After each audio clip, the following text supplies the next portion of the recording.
Hello, and welcome to the Daily Rings of Power podcast, your not-so-daily dose of the latest news, rumours, and speculation about the Lord of the Rings, the Rings of Power.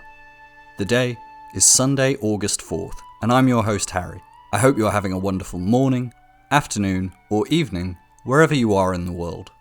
We're back today with a rather special episode, as it marks the return of the format where I invite guests on from the Tolkien community to come on and chat about a topic of their choosing.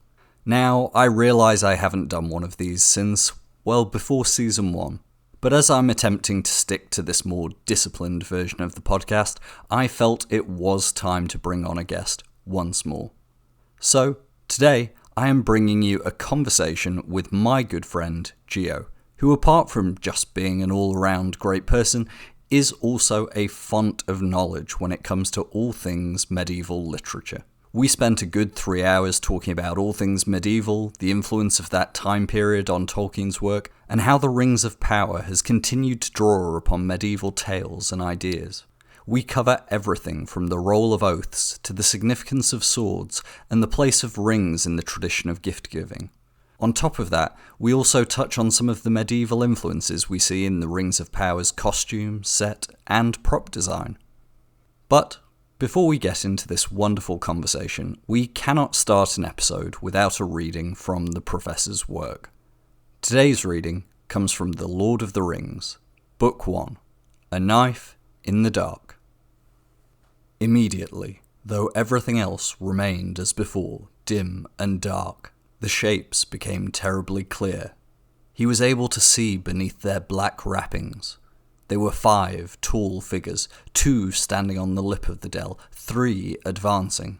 In their white faces burned keen and merciless eyes. Under their mantles were long grey robes. Upon their grey hairs were helms of silver. In their haggard hands were swords of steel. Their eyes fell on him and pierced him as they rushed towards him. Desperate, he drew his own sword, and it seemed to him that it flickered red as if it was a firebrand. 2 of the figures halted. The third was taller than the others. His hair was long and gleaming, and on his helm was a crown. In one hand he held a long sword, and in the other a knife. Both the knife and the hand that held it glowed with a pale light. He sprang forward and bore down on Frodo. At that moment, Frodo threw himself forward on the ground, and he heard himself crying aloud, "O Elbereth, Gilthoniel!" At the same time, he struck at the feet of his enemy. A shrill cry rang out in the night, and he felt a pain like a dart of poisoned ice pierce his left shoulder. Even as he swooned, he caught, as through a swirling mist, a glimpse of Strider leaping out of the darkness with a flaming brand of wood in either hand. With a last effort, Frodo, dropping his sword, slipped the ring from his finger and closed his right hand tight upon it.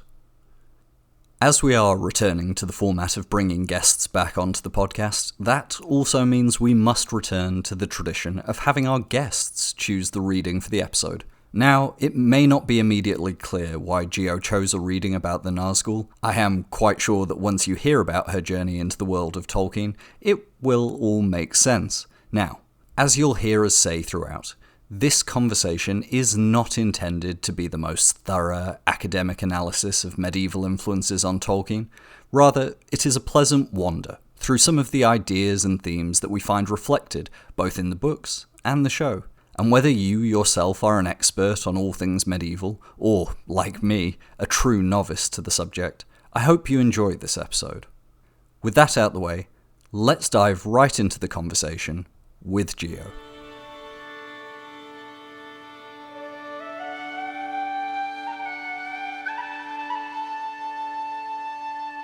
So, this week on the podcast, we have a very special guest. Now, I know it's been a long time since I've had a proper guest on the episode, and I know some of you will be saying, Harry, every week you have Anna on as a guest.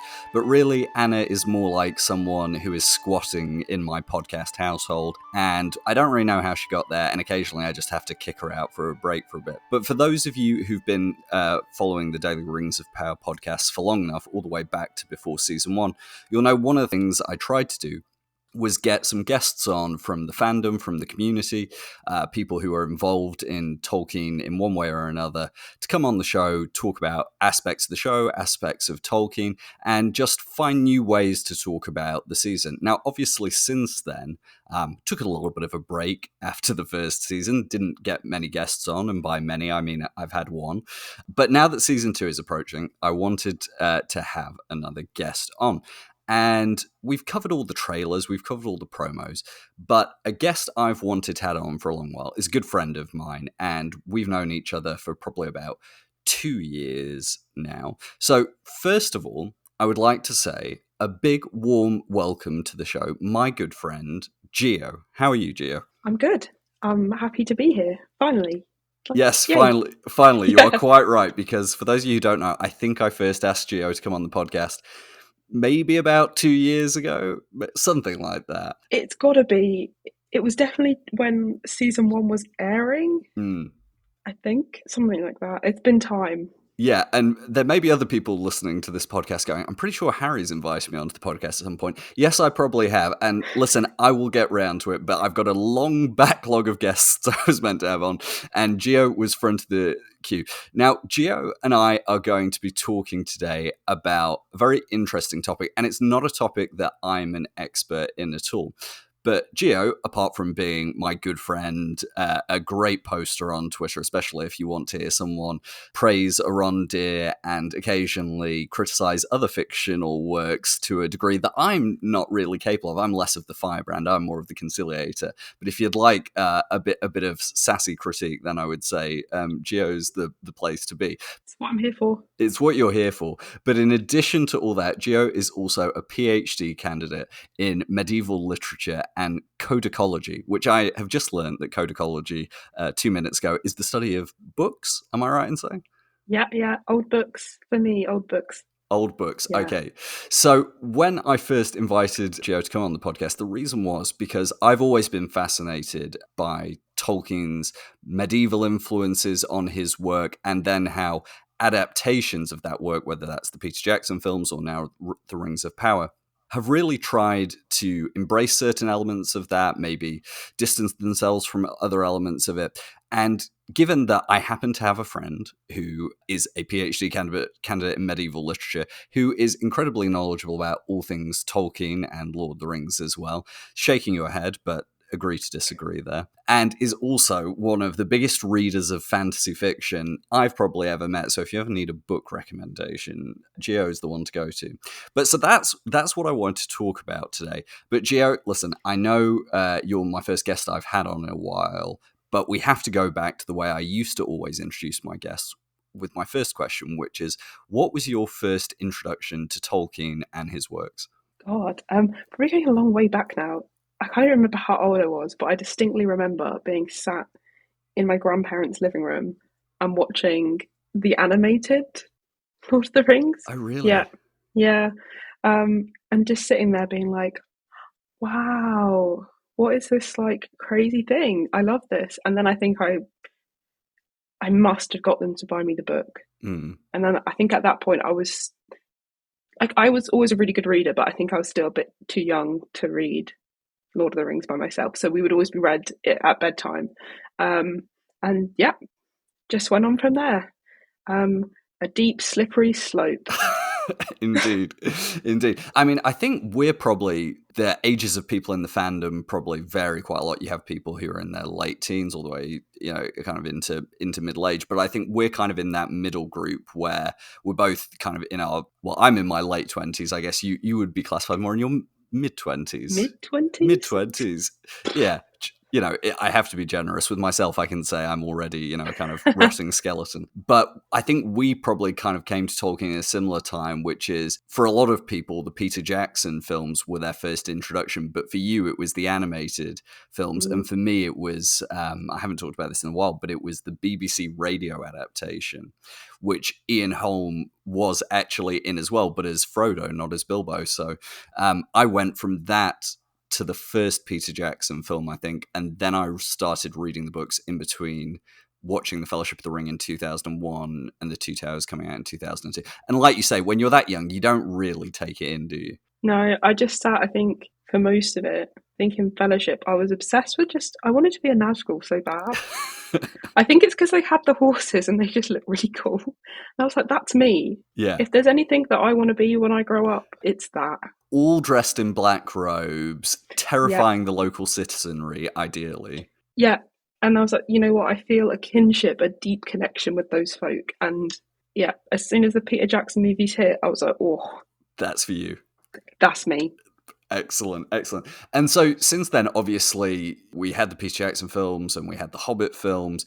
And in terms of your journey from kind of all the way back then to then Rings of Power coming out 2 years ago, are you like me, where you've kind of come and gone from Tolkien, you know, taking breaks from reading it, or has it always been something that every year you return to in one small way or another? Yeah, every year I read the books again in some way, shape, or form. So it's literally every year since I first picked up the book, I have gone back to read the book. And it's a tradition, much to my mum's behest, in the family that we watch Lord of the Rings every Christmas. She likes it, but I mean, the amount of times I hear muttering in the corner, I hate Frodo. It's just like, if she could, she'd throw Frodo under the bus immediately. She's a Samwise truther. A Samwise truther. Well, listen, I mean, you know, that is an opinion that might get you attacked in this fandom, but we won't hang your mum out to dry on that one. But it's interesting because for me, it's like I've had periods of my life where I've gone years, not many, but maybe 2 or 3 years at a time, where I've kind of stepped away from Tolkien just because of things that have happened in my life. But one of the things I always have loved about Tolkien is that it doesn't matter that I first was introduced to it when I was probably 6, 7 years old, and now I'm days away from being 30 years old, but it has that recurring appeal and that kind of timeless quality that means you can always come back to it. And I suppose now, in a way, the fact we've both been brought back to being engaged in the Tolkien community through Rings of Power is probably a testament to that, I guess, that timeless nature of it. Yeah, it is. And like, I remember when they first announced they were doing something TV showified, immediately I was just like, yes, something good is coming. And the more we were given, and then we had the teasers, and I remember everyone trying to figure out who that shot was when they first released the first still. It's just great to be back with, again, like-minded people and having the connection with like people from like all around the globe just over one shared thing. It's just so great. It is. And so I guess before we get into all our kind of medievalism things, we might as well actually just talk about what your impressions were, because obviously we're rapidly approaching season 2. We're now, 27 days away from season 2. But in terms of season 1, what was your overall... I mean, and I should say at this point that Gio and I we were both at the season 1 premiere in London together, along with Anna and a couple of other friends from Tolkien Twitter. So we go way back. We were there in person, and you know we saw the cast, and I know you spoke to some of the cast, and maybe we can talk about that in a second. But in terms of season 1, what were your thoughts on it? What were your favourite storylines, characters, moments? Oh, there's just so much. I mean, I don't know what I was expecting. I think I knew that I was going to enjoy it regardless, because I love Tolkien, and it just being in Middle-earth I love, and I think I can easily switch between these new like adaptations and then the book itself. But I think for me, Galadriel, she just stands out. I just love how she's full of hope, but she doesn't feel this 2D character. Also, Arondir, it would be shameful if I didn't bring that up. It would be. Yeah, it would be utterly, utterly shameful. And I think for me, a big part of that is actually seeing myself in the world that I love so much, because as a kid, you just, especially for me as sort of a person of colour, as a mixed black individual, you just don't see yourself. And especially in sort of Middle-earth with, you know, who cronies who are like, no, it's, you know, only white people are allowed. Yeah. It was so refreshing to see this really diverse cast who are utterly devoted to Tolkien's works, and they're just bringing something new. And again, it brings the community closer together, because it's showing, you know, all areas and aspects of the community that we actually do belong in Middle-earth. It's just, I loved it. Yeah. love, and there's just so much that I could go on. No, I'm sure, of course, we're going to be talking about Rings of Power more throughout the episode, so not to worry, listeners. We will return to Season 1 and look ahead to Season 2. But just picking up on that last point you made about being seen on the screen and the representation, and as you said, while, I think we've all said, is Rings of Power perfect in terms of its approach to diversity and representation? No. Very few, and I would argue no commercial TV show is probably ever going to be, because its incentives are completely different to what we might like to see. But I think kind of going back to our childhoods where we watched Peter Jackson's films, and then you fast forward 20 years, the difference between then and now, just even the idea that if you'd brought up in 2001 the idea of, say, a black actor playing Legolas or any one of the other characters, even if it was an original character in one of those films, I mean, it would have been, never mind the public reaction, it would have never got past the studio at that time. No, even like if you think back, the reaction they had to Peter Jackson making Arwen sort of a more prominent character, that they literally lost their minds. They could not comprehend that a woman could have a productive role in the narrative. Like, so odd. It, again, so bizarre. But even if you think that, and even now, I mean, we're jumping ship now, but when they released the first sort of stills and things for House of the Dragon, and they made the Valerians black, like, collapse. Yeah. Like, I guess it's the same with the Rings of Power. I mean, you have one ring to rule them all, like a magical ring, but you draw the line at black people who are real. Like, like, I don't. Exactly. It's exhausting, even kind of entertaining these sorts of arguments, and we shan't, and we won't spend today arguing with idiots whose opinions. But suffice to say, I mean, there was a lovely article that I think came out yesterday. Interview with Ismael Cruz Cordova, who plays Elrond, talking about how much he took on the importance of being the first black actor to play a Middle-earth elf, to be in a Tolkien adaptation. And, in a way you kind of read it and it's almost heartbreaking, because you shouldn't have to feel that responsibility, and you shouldn't have to feel like you're expected to do any more than any other actor. But at the same time, it only increases your admiration for Ismael more, just the way he approached it, knowing that he was going to have to deal with all this. Yeah, and I think for me, he's one of the actors that, I mean, they all do, but he has this such nuanced approach and understanding of Tolkien's works and what it means to be, let's say, like an elf. The sort of humanism, empathy, and emotion that you have to bring to that character, he understands. And I think it is a shame that we know that he has to. I think it's just common sense that he has to prepare himself for the backlash, and that shouldn't be a thing. But as you say, you have such admiration for him, and I mean, at the premiere we shared like a really nice moment where I did say to him, it means a lot for me to be standing here with you today, to be able to say thank you for what you're doing.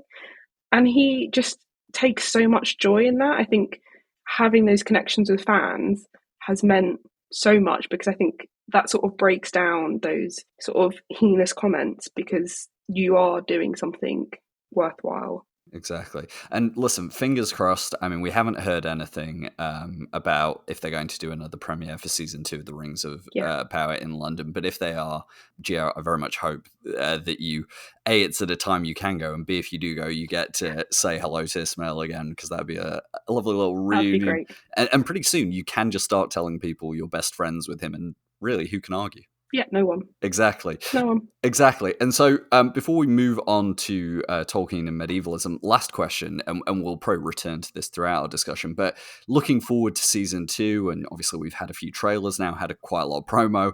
I say that Amazon now seem intent on trying to spoil as much as possible, which, topic for a different day. But what aspects or storylines within season 2 are you most looking forward to seeing?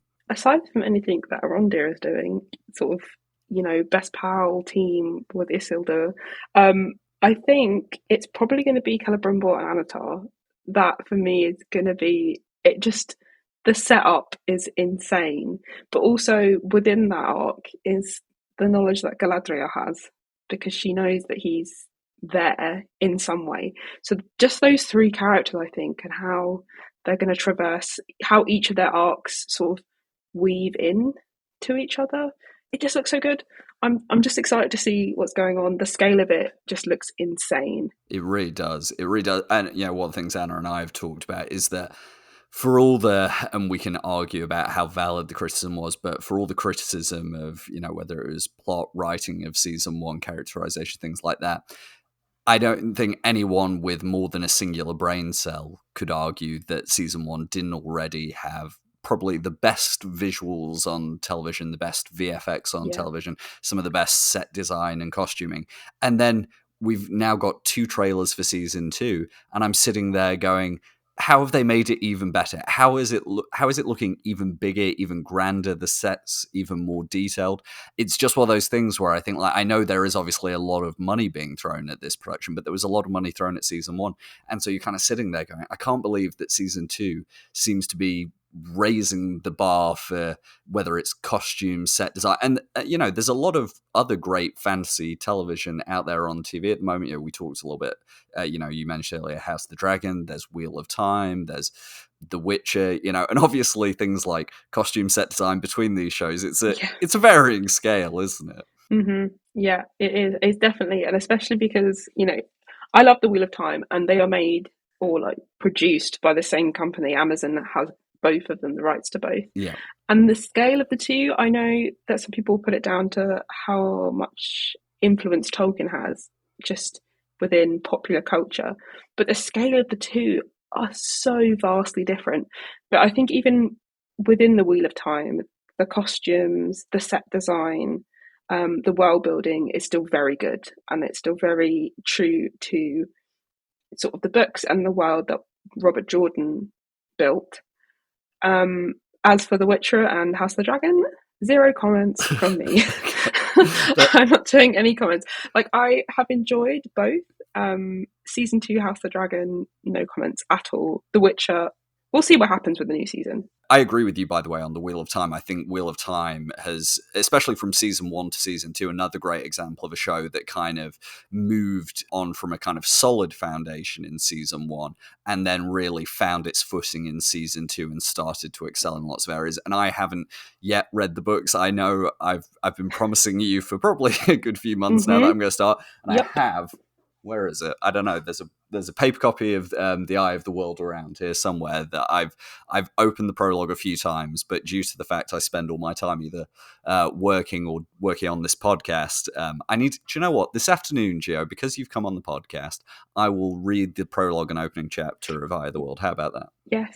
Yes, you should. Okay. Yeah, because it's good. It's good, and no doubt I'll have many listeners telling me that they can't believe I haven't read the Wheel of Time books yet, so I apologise in advance. And as for House of the Dragon and The Witcher, if you'd like to hear Gio's real thoughts on it, I do highly recommend going and following Gio on Twitter, because not only are you an incredibly entertaining follower at the best of times, I think you're at your most entertaining when you're, how can I put it, wanting to get in some amusing critiques. Would that be the correct way? Probably, yeah.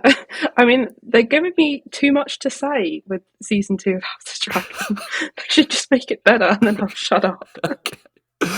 Before we get in trouble for lambasting other shows rather than ones we talk about, obviously the focus of today's episode is on Tolkien and medievalism. Now, fair warning to listeners, I studied history at school, I read a lot of historical fiction, but my knowledge of the reality of it, my knowledge of kind of detailed academic work on the medieval period and the early medieval period is severely lacking, which is, of course, why I've got Gio on. And I know there might be some listeners who say, I want to listen to this episode, but I don't think I'm going to get the context. Well, fear not, because I'm going to get Gio to kind of set the foundation, set the kind of blueprints for what we're going to be talking about today.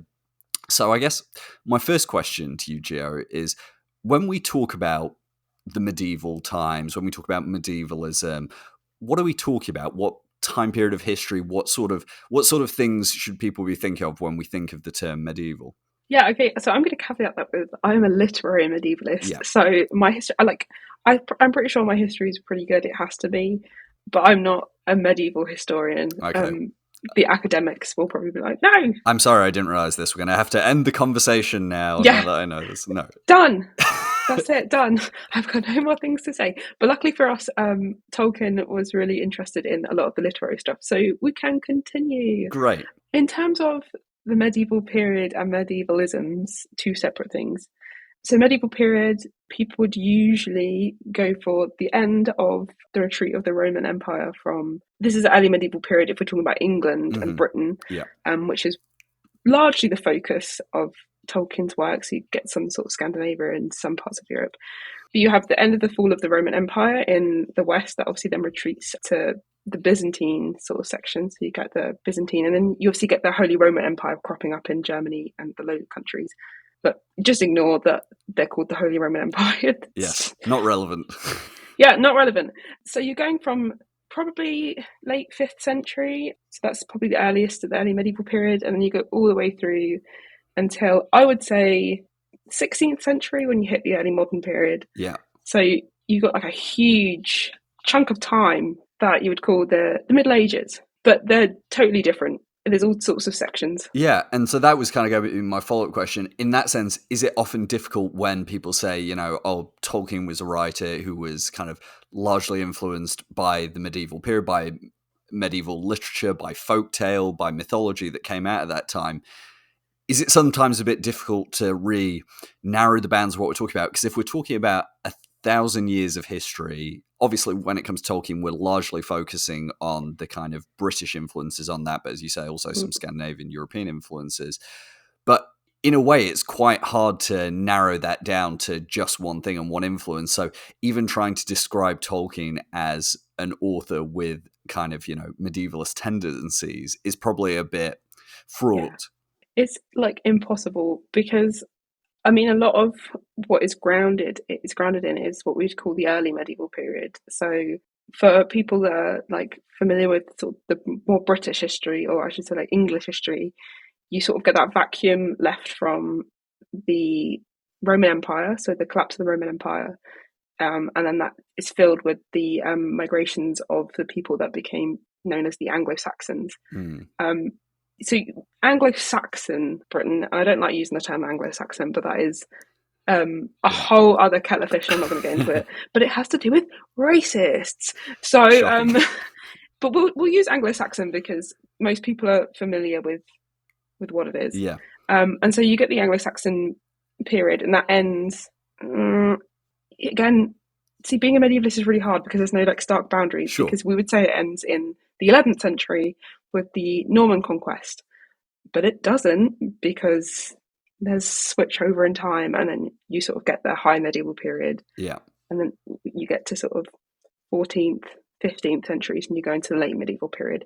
But he's mainly interested, I would say, in the early medieval period. But then he pulls in threads from sort of later outside. Yeah, and I think we often hear that, don't we? We often hear about the ways in which, as you say, the quote-unquote Anglo-Saxon England, to be specific, that kind of Anglo-Saxon England period of history and the literature that comes out of that, the tales that come out of that, influence Tolkien, that he repurposes at times, that he takes recurring themes, even recurring ways of writing in terms of alliterative verse and things like that. But kind of narrowing the focus into, I guess, what is closer to your area of specific expertise. When we think of the medieval period in terms of literature, in terms of folklore, folktale, mythology, all sorts of things, what are the kind of touchstones that people might be familiar of or should be thinking about when we think about that kind of medieval literature and folktale? Again, there's like so much. So the key ones, King Arthur, bosh out the park. Like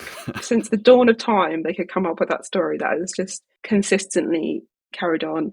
Admittedly, it probably began what we would know as the Celts, but it's specifically Celtic in origin, and it stayed with, as they moved across, they went into places like Wales and Cornwall. Mm-hmm. So it's traditionally Welsh or Cornish, but the English people stole it, obviously, because we're very good at that. That's what we're very good at doing that. Yes.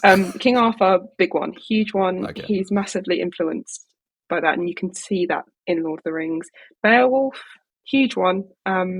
Sir Gawain and the Green Knight is another one. Again, people might be familiar with these because he did translate them. So he did his own translations of Beowulf, the Green Knight, and he did one on Arthur as well. There's one that's sort of unfinished. So those are sort of, the sort of really big ones. There are others, but I think if we go with Arthur, Beowulf, and Sir Gawain and the Green Knight, those are the huge ones that people will be probably most familiar with. And those are the kind of things that I think most people would associate it, whether, you know, they're talking about the use of the, you know, dragons and the slaying of dragons in Tolkien's works, or even, you know, while Tolkien doesn't really, you know, I would say if you compare it to something like A Song of Ice and Fire, Tolkien doesn't focus in on the idea of knighthood so much, does he, really? But he reuses ideas of chivalry and everything that goes into chivalry, which I know we're going to be talking about later. Yeah.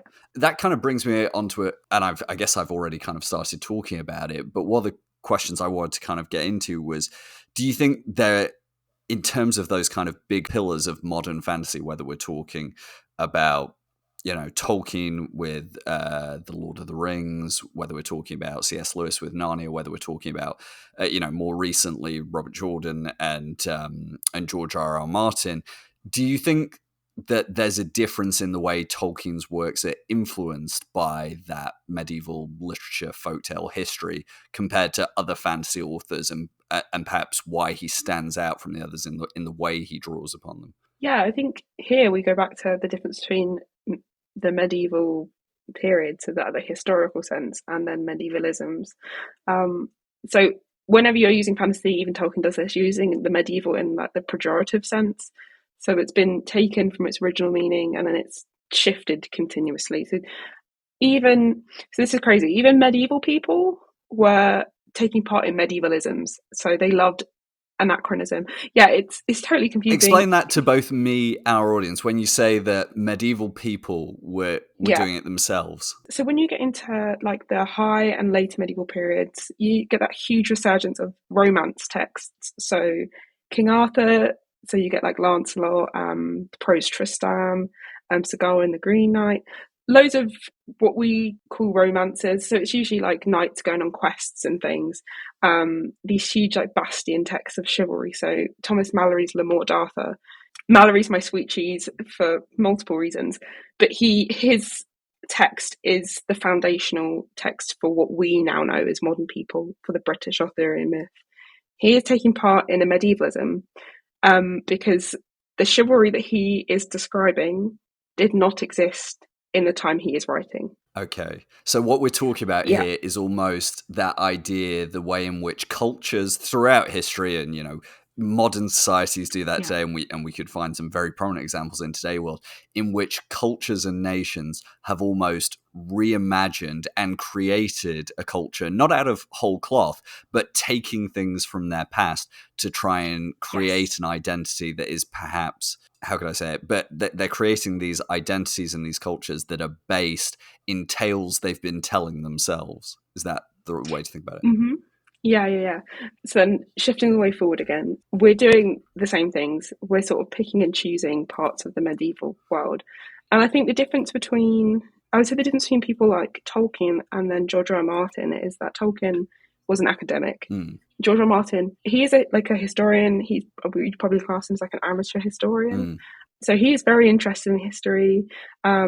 He'll go out and he'll buy like multiple sort of history books, and you can tell in that, you know, the whole world of A Song of Ice and Fire, that there are multiple points in history boards from, so like the Roman Empire, the Wars of the Roses, the anarchy between Stephen and Matilda, but the way it's applied is not in the same way that Tolkien has done so. So I think for me, because I'm an academic, so you look at these things, you sort of take them and you think critically about them. It's not just here's this event I really like, how can I then change that and apply that to my own text? It's thinking about like the impact that certain things had and how that can be applied maybe to the outlook of our own world. And, you know, Tolkien was a whole lot of things. We would call him a medievalist. He was like a linguist, a philologist, like so many things. And I think that's what gives his world so much depth. I think it's not just sort of, and I am a huge George R. R. Martin fan. Same. I love A Song of Ice and Fire. Like, the world is insanely good. But they are, again, two totally separate works of fantasy. Yeah. And I suppose it comes down to, like, what's the basis, isn't it? Because for someone like Martin, the first starting point is the story itself. And so when he's pulling from, like you say, the War of the Roses to kind of then bring into the War of the Five Kings and the Lannisters and the Starks, or where he's taking specific, even with the kind of Targaryens and the Valyrians, it's this idea of almost a pseudo-Roman Empire that then falls and what becomes of the remnants of it. Whereas with Tolkien, obviously, it was much more about creating this secondary world. And that, obviously, for him, a lot of that, because he was a philologist, that started with the languages. But then I guess what we're going to be talking about today is, so, he gets the languages. That's his kind of bread and butter. That was always going to be the easiest bit for him. But then it seems, I guess, to the casual readers like myself, or the academic reader like yourself, that's where you then start to see, as he's gone towards building the story that inhabits this secondary world, that's where he starts drawing upon these medievalisms. Would that be correct to say? Yeah. And I mean, famously, I think I can't remember where he actually wrote this. I can't remember seeing his on fairy stories, but he does actually dunk on the Arthurian myth. Really?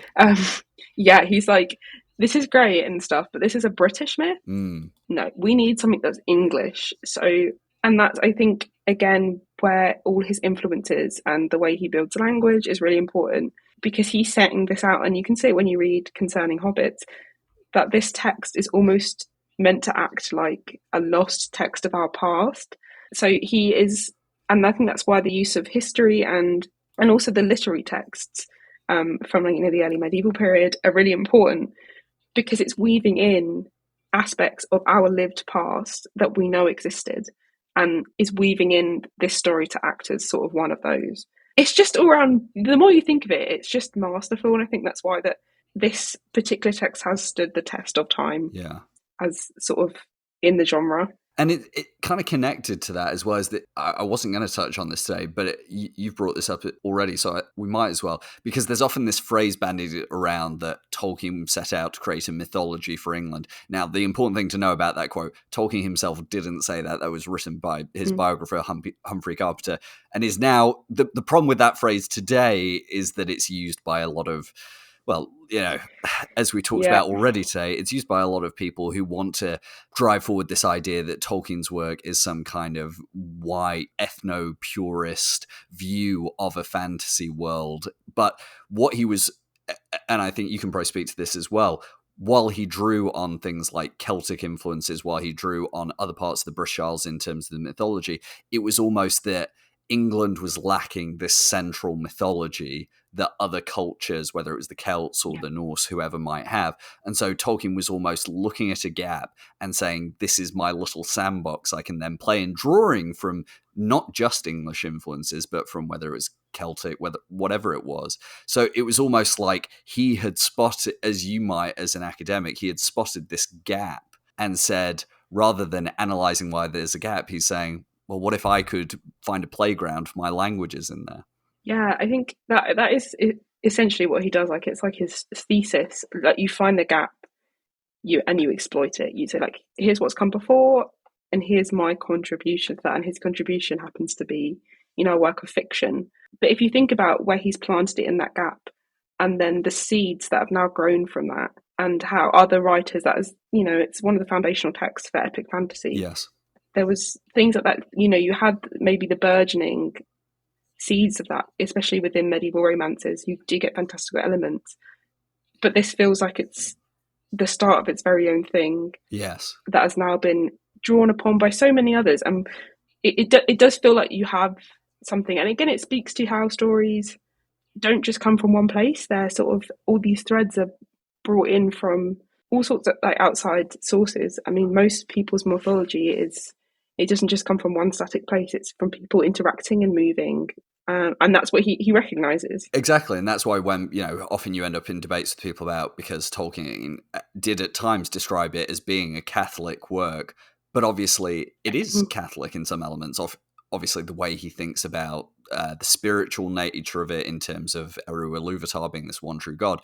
But then at the same time, I always find it funny when people say it is only, it is solely a Catholic work, because that is very interesting to have solely a Catholic work where, yes, there is the one true God, but then also the Valar exist, which is much more similar to other mythologies where you have a pantheon of gods, and then everything else, Numenor being an Atlantis archetype. And so all these different cultures and histories and literature and mythology he was drawing from. So I guess in a way what we're saying to us is today, we're talking about the medieval influences that he's drawing on and the medievalisms which he borrowed, but in many ways it's almost impossible to isolate that from everything else he was drawing upon as well. Yeah, I mean, he's just doing what, if we just jump back to the period, what medieval authors were doing.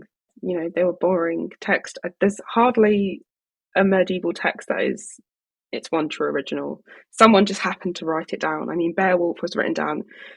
Now, scholars will argue about this profusely. It was either written down at the beginning of the 11th century or the end of the 9th. But it is older. It's older. And we don't know. There could have been an earlier copy. It's why it's known as the Dark Ages. It's not because it was grim. It's because we don't have any written sources.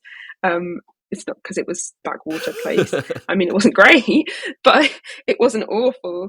But even the later medieval romances, so like Sir Gawain the Green Knight, only survives in one manuscript. But we know that it probably So Gawain the Green Knight is one extent of a whole bunch of Gawain and Green Knight stories. That one survives. We might not even have this. It's the same with Beowulf. So they were owned by Sir Robert Cotton, bane of my existence, and his house caught on fire. So it was the Ashburnham House fire, and we lost a whole lot of manuscripts. So if you're ever lucky enough to see the Beowulf manuscript, it is in the British Library. They occasionally get it out. And hopefully they'll be back up and running again soon when they're digitized, because it is digitized, so that's great. You can probably Google it. You can see the singes on the vellum where it caught fire. Without the saving of that, we would not know Beowulf ever existed, because it's the only copy that exists. That is, yes. Well, listen, this conversation has already been worth it just for me learning the fact that were it not, what was this man's name again? Robert Cotton. Robert Cotton. Yeah, he was a huge antiquarian, I think, 16th century. Yeah. So the way he categorized his sort of library was all by Roman emperors. So he'd have shells with the emperors. So they get their shelf marks from the Roman emperors. So no, you're going to test me now. The Gawain the Green Knight, I think, is in one of the Cotton Neros. And I can't think what the Beowulf one is in.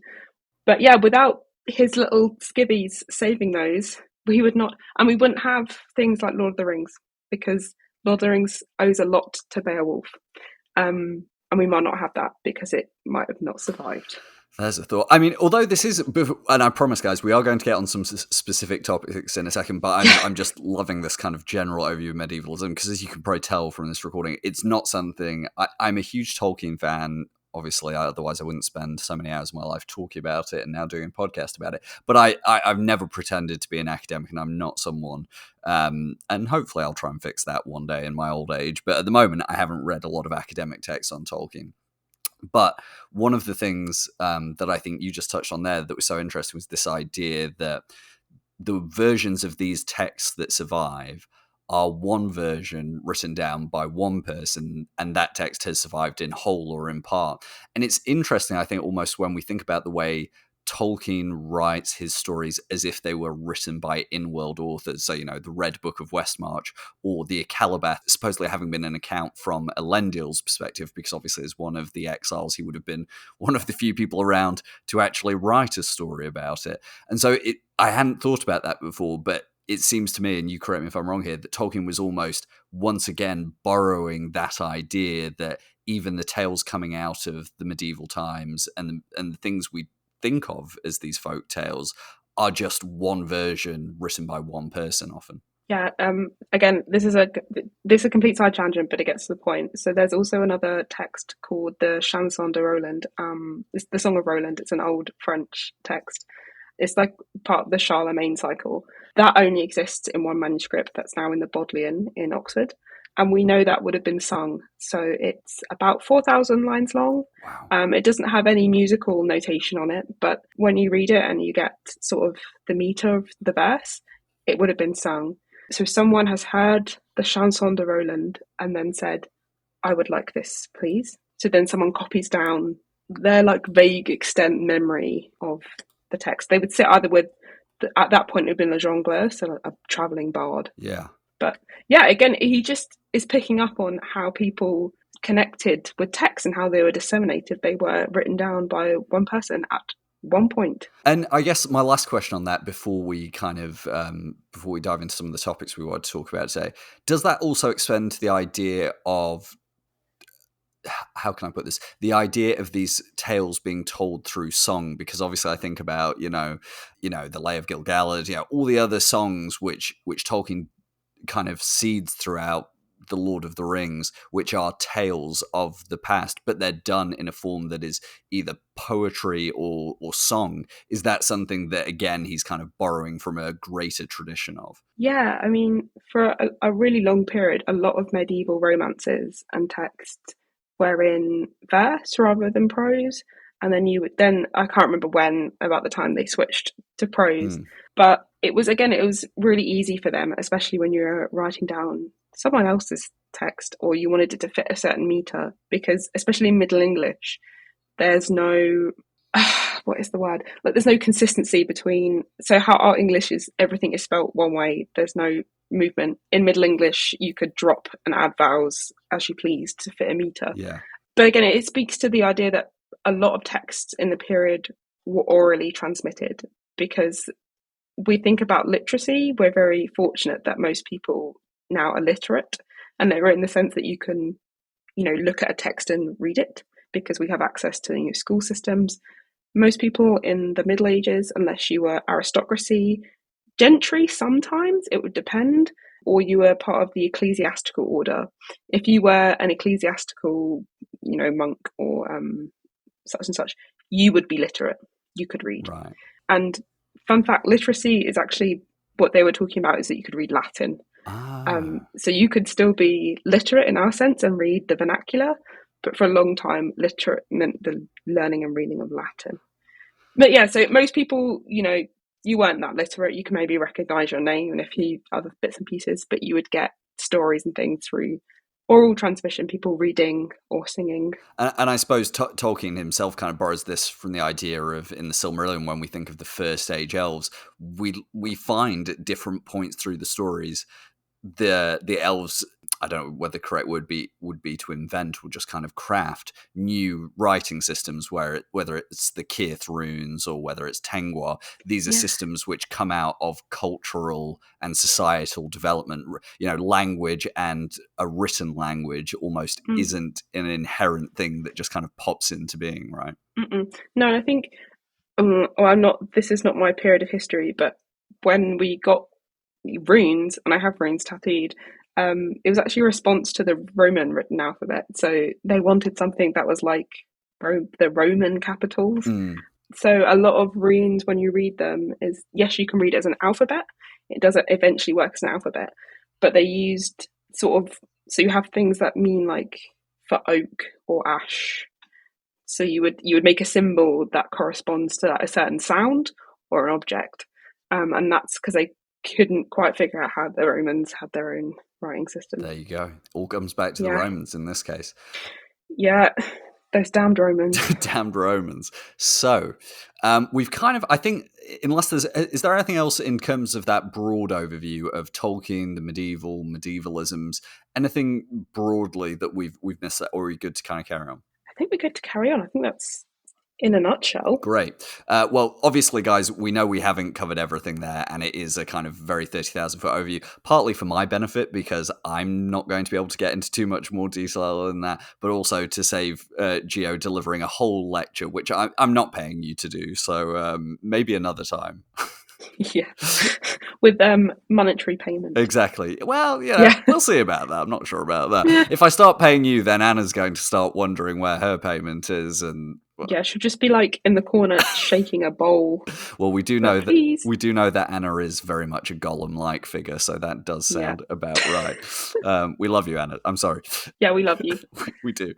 But we've now talked about the kind of broad scope of when we're talking about the sort of medievalisms that Tolkien may have borrowed, may have been inspired about, may have reusing. What we now want to do, and when we were thinking about doing this episode, we wanted to take a look at some of these recurring ideas that pop pop up in medieval texts, in medieval tales, look at A, how Tolkien uses them, and then B, and obviously this will be more relevant to listeners of our show, but I assume most listeners of our show are also big fans of Tolkien. Otherwise, hello to you who just discovered the Rings of Power but aren't familiar with the Lord of the Rings. We're going to talk about these different topics, how Tolkien used them, and also where obviously they come from in these medieval texts. And then we'll go all the way through to how the Rings of Power is using them. And Gio and I are going to talk about how we think they're using them and how they might continue to use them in the future. So the first one we've got on our list is the idea of oaths. And I think this goes back to what we kind of even identify right at the start, the idea of how Tolkien doesn't really get invested in the same way George Martin might in the idea of knights and hedge knights and the kind of patronage system. But he is deeply interested in using some of the core, what would we say, values of chivalry, core aspects of the chivalric idea. Yeah. So, Gio, if we again kind of return to that 30,000 foot view, when we think of oaths in medieval literature and this idea of chivalry, what should we be thinking about? Well, I mean, just the overview. I think people generally think about, again, knights swearing fealty to their liege lord, which is usually, it's an aristocrat of some kind, and then it goes up to your king. But then you're also, if we're still thinking with knights, so again, the feudal system, king, the aristocracy, knights, serfs. You each swear an oath to each other, it goes up. That's a very bad explanation of the feudal system, and it's probably wrong because I'm not a historian. But yeah, think about that: peasants at the bottom, knights in the middle, king at the top, 3 estates, bish bash bosh, chivalry. So we ignore the serfs. Ignore the serfs. Ignore the serfs. We're not talking about serfs. They make their own oaths. You make an oath to God, and that goes up again. And you make an oath to your liege lord. You know, you work the land. You make an oath, I'll work the land if you provide the land for me, and blah, blah, blah. Ignore. Knights. These are the cool people. So you can be a hereditary knight. So your dad's a knight, you become a knight. You might not swear an oath. Usually, you probably will. Just be like, yep, cool. In your service, my liege. That corny stuff that you always see on TV. But you can also be made a knight. You're usually from sort of an upper class stock. You're usually not a serf because you have to be able to afford armor, sword, and a horse. If you don't have those things, knighthood is not for you. No one's giving you that stuff. So you can be, you know, doff you with a sword. Ta-da, you're now a knight. Rise, Sir Lancelot. It's usually the king will do quite a lot of knighting, and sometimes that will happen like after battles and things. But if we're talking about the hereditary knights, so the aristocratic knights, and I think this is what a lot of people think of when they think of knighthood, is the aristocratic knights, those really posh people who go around in like really fancy plate armor, which doesn't come in till later, but you know, they go around swinging their swords, like, let's go, I don't know, wage war against my neighbour. Yes. Let's go and kill some French people for the English king, all that kind of stuff. They will swear an oath of fealty to the king. So you are in service to the king. What is important with this oath is it's non-transactional. So you are not expecting, traditionally, you're not expecting anything from the king. So in swearing this oath, you're not being like, if I do this, you will do this for me. You're saying, here is my sword, you know, here is my shield, here's my horse. I will do what you will. I'm yours to command. Wasn't always as simple as that, because there were some knights who were not happy with the orders they were given, and they would, you know, go off and cause anarchy. And there's all sorts of nobles who would be angry with the king, and they would plot against themselves to usurp said king or other nobles and aristocrats. Thomas Malory is one of these evil knights, author of perhaps the greatest piece of chivalric literature known to man. What is that? But I think Le Morte d'Arthur. Okay. The famous Arthurian companion. No, I'm you know, I obviously knew that, but I was just doing it for our listeners. So he is, I always think, I'm not going to go into the crimes he committed because it's a lengthy list. Yes. But readers and listeners, anything to do with Game of Thrones, think Jaime Lannister. That is who Thomas Malory was. So someone who knows the rules of chivalry, very happy to break them. Right. I think the main thing is that the oath's non-transactional to the king. And then you'd also swear an oath, if you're Christian, most people were Christian or had the pretense of being Christian, you'd swear an oath to God, but in doing so, you're also sort of swearing an oath to your king, because at this point, the king is like representational. Yeah, divine right of kings. Sort of the church, etc., etc. So you're doing all these things. These are all like non-transactional oaths. That's one of the most important things. And for chivalry, you have that oath. Another huge thing for them is martial prowess. And we're going to discuss it later, but obviously swords and weaponry and the ability to fight comes into that. Because if you're at that, you're not a very good knight. To put it bluntly. To put it bluntly, you're just a knight. Like, there's no point you even turning up to the party. Yeah. You should just go home. Another thing is largesse, which basically is generosity. So you'd be like, oh, so you've come to my house, sit down, here's some gifts. Look what a good knight I am, I'm giving you stuff. If you don't have that, they usually look at you a bit like, bit rude. Yeah, those are like sort of the core. There's more, there's like honor, fidelity, fellowship. Yeah, how could I forget? Fellowship is another huge thing. So when we're thinking about these kind of knightly values that Tolkien is taking for himself and repurposing in different ways, the first one we've kind of talked about there is that idea of oaths. And I think most people, when we think about, if you've read Tolkien extensively and if you've read the Silmarillion, the first place you're going to go to in your brain when you hear Tolkien and oaths is the Oath of Fëanor. Now, just in case anyone who's listening hasn't read the Oath of Fëanor, the Oath of Fëanor is when Fëanor is very unhappy after his father has been killed by Morgoth, the original Dark Lord. Morgoth has also stolen the Silmarils, his prized creations, and he has taken them across the sea, and he's very mad about this. And the Valar, these demigods, our pantheon of gods, essentially say we're not going to do anything about it right now. We're going to have a think. We're going to have a board meeting. We're going to think about this. And Fëanor, ever the firebrand that he was, Fëanor, spirit of fire, as his name means, Fëanor says, "Well, I'm not waiting, and if you'll do nothing, I'm going to do something." And he swears an oath. And he gets his 7 sons to join him in this oath. And this oath essentially says that we are going to reclaim the Silmarils. We are going to seek vengeance upon Morgoth. And anyone, not just Morgoth, but anyone who stands in our way from retrieving the Silmarils or stopping us in our righteous cause for vengeance will also be considered an enemy. And they swear this oath by invoking God, essentially, and invoking the Valar and invoking the pantheon of deities that make up Tolkien's kind of, I guess we would say, spiritual construction of Arda and the world. Now, when we think about the Oath of Fëanor, is this Tolkien almost taking the idea of a knight's oath and flipping on its head because he's giving it to, almost this anti-hero in his work? Or is this actually something that he's kind of borrowing from medieval literature and tradition in terms of an oath sworn maybe for a good reason, but that ends up having very bad consequences? Yeah, I mean, an example, again, going back to the Mort Arthur, there is an oath in there, so they swear the Pentecostal oath, and this is not just within that. Basically, that is just an oath they swear on at Pentecost. Mm-hmm.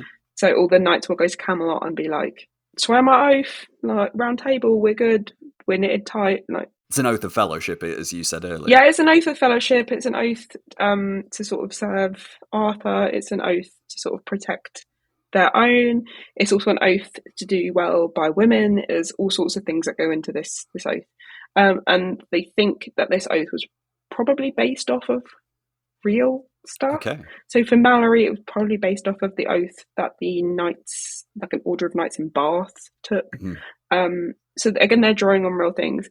But then drawing on another text, there's also in Sir Gawain and the Green Knight, Gawain himself, he wears this pentacle. So think of a pentagram, so a pentacle, sort of 5 points. It's all joined together. So each point relates to itself, but each point cannot exist without the other. So those are sort of courage, purity, virtue, chastity, piety, and then it's round up on the thing that's called truth in modern English. Yeah.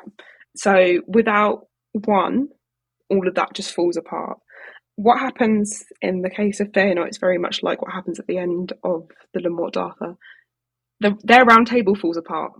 So they turn on each other because, the whole Lancelot and Guinevere shindig, Gawain is very unhappy with this. Mm-hmm.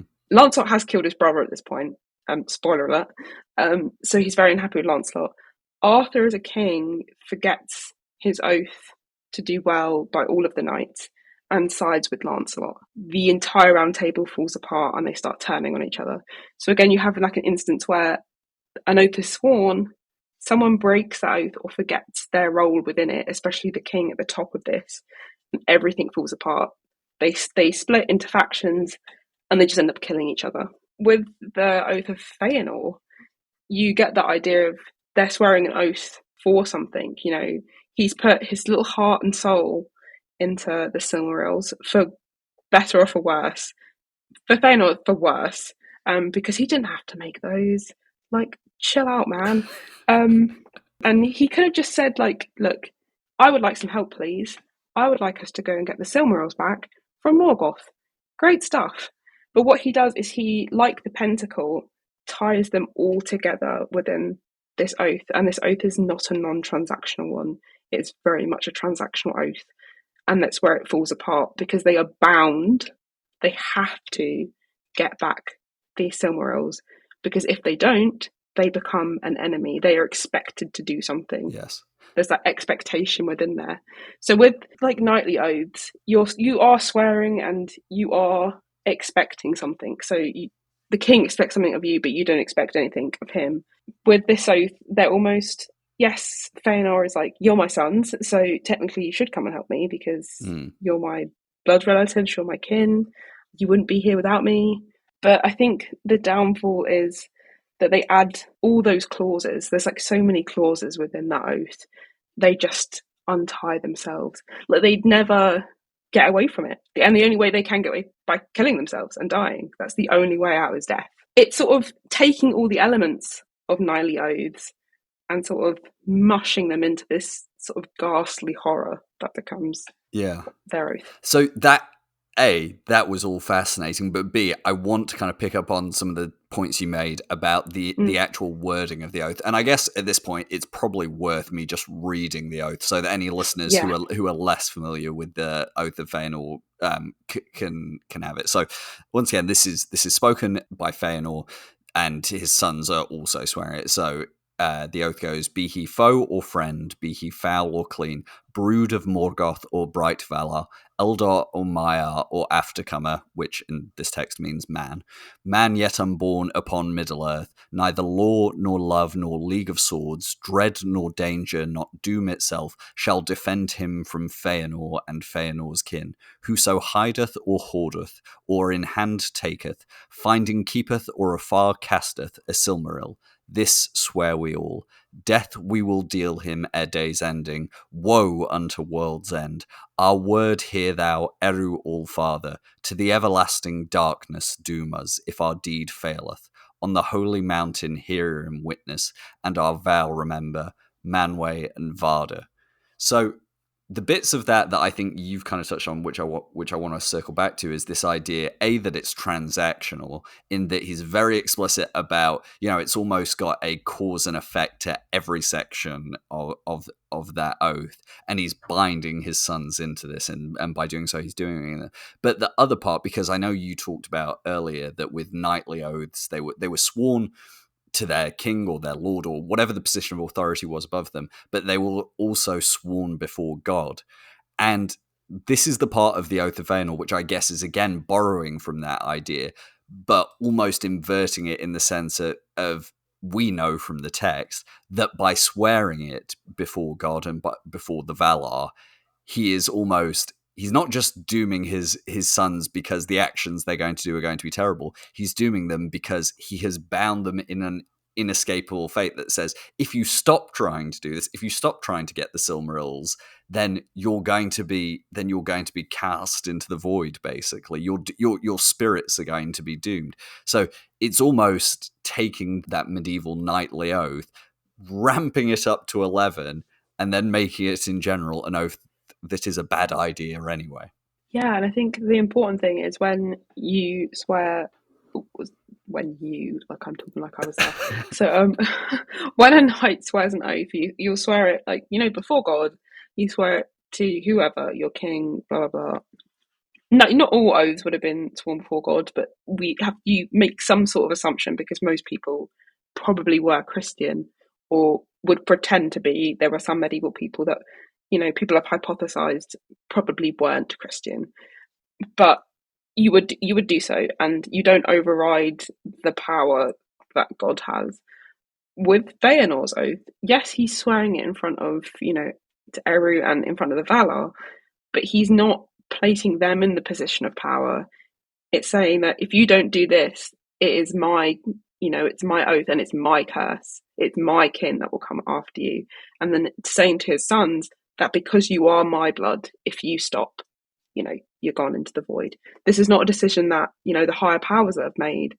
This is my decision. So he's almost he's saying, yeah, we'll invoke it in front of, the big cheeses because you guys understand that, they are the powers that be.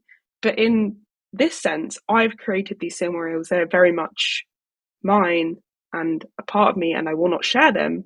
That it's also my sort of vicious vengeance that will be carried out. It's not going to be the vicious vengeance of a god or a deity. So if you broke like an oath in the Middle Ages, they'd be like, oh no, the king's going to kill you, but you Oathbreakers, straight to hell. Yes. Yeah, he's overriding so many steps, Fëanor, and I mean, he can do no wrong in my eyes. No, you're a big. We should actually say this at this point for people who don't know, Gio. You are actually you love Fëanor as a character. Yes, I do have the Oath of Fëanor tattoo, so that says a lot about me. So while I may have read it there, having got it up in front of me, I'm sure you could actually recite it from Oath. So I should have just got you to do it, actually. But I guess we can kind of close that part out by saying, when you reference this idea that he's not putting almost the vengeance part just on God, he's almost appointing himself as he is both swearing the oath and being the person the oath is sworn to. Mm-hmm. And while Tolkien never really follows through with this idea in the published text of the Silmarillion, because obviously Fëanor swears this oath, they're exiled, not all the Noldor, but the Noldor who follow Fëanor go across to Middle-earth. And pretty much the first thing that happens is Fëanor dies. Ripped to a real one, but he does die because Tolkien needs to establish how bad an idea this oath was and how much this is going to doom the elves.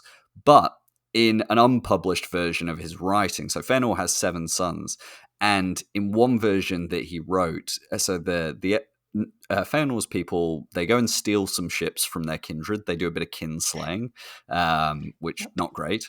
And they steal these ships and they sail across to Middle-earth. And when they get there, in the published version, they burn the ships and that's it. They burn the ships at Loscar. In one version, though, Fëanor burns one of his sons alive.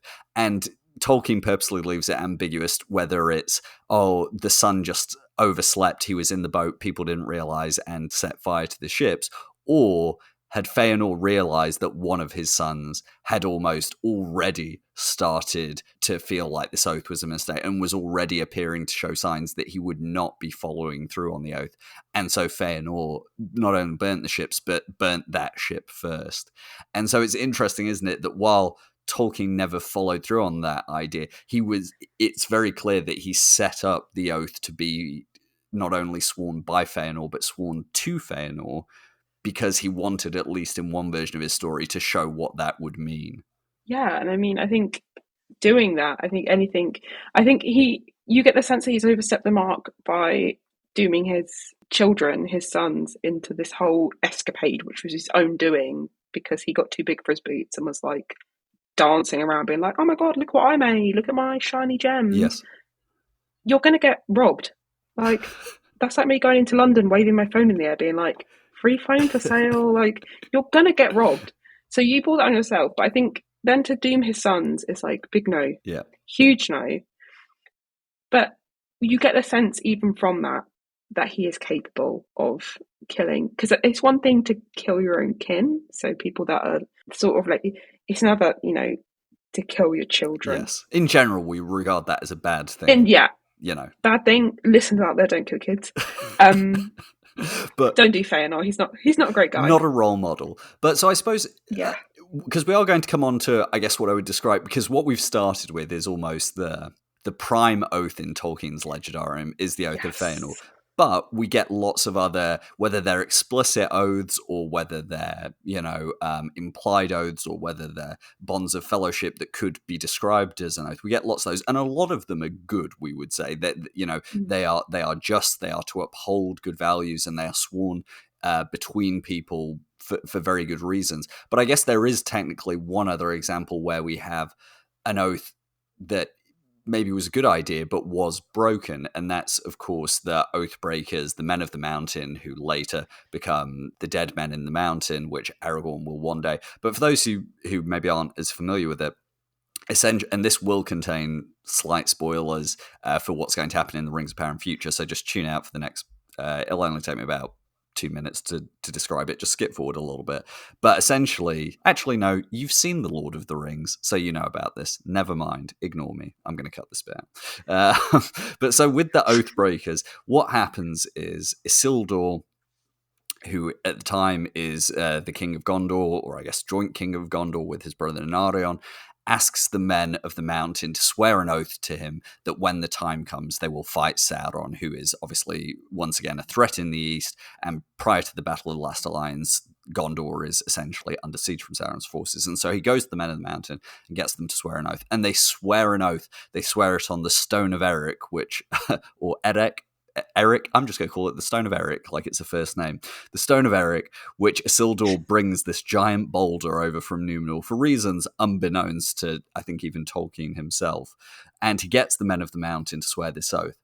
And then when it comes time, when the last alliance goes to march on Mordor, the Men of the Mountain break their oath to Isildur. And because of that, they are doomed to a perpetuity of it's not living, it's not death, it's this sort of this living death which they're cursed to, and they live beneath this mountain.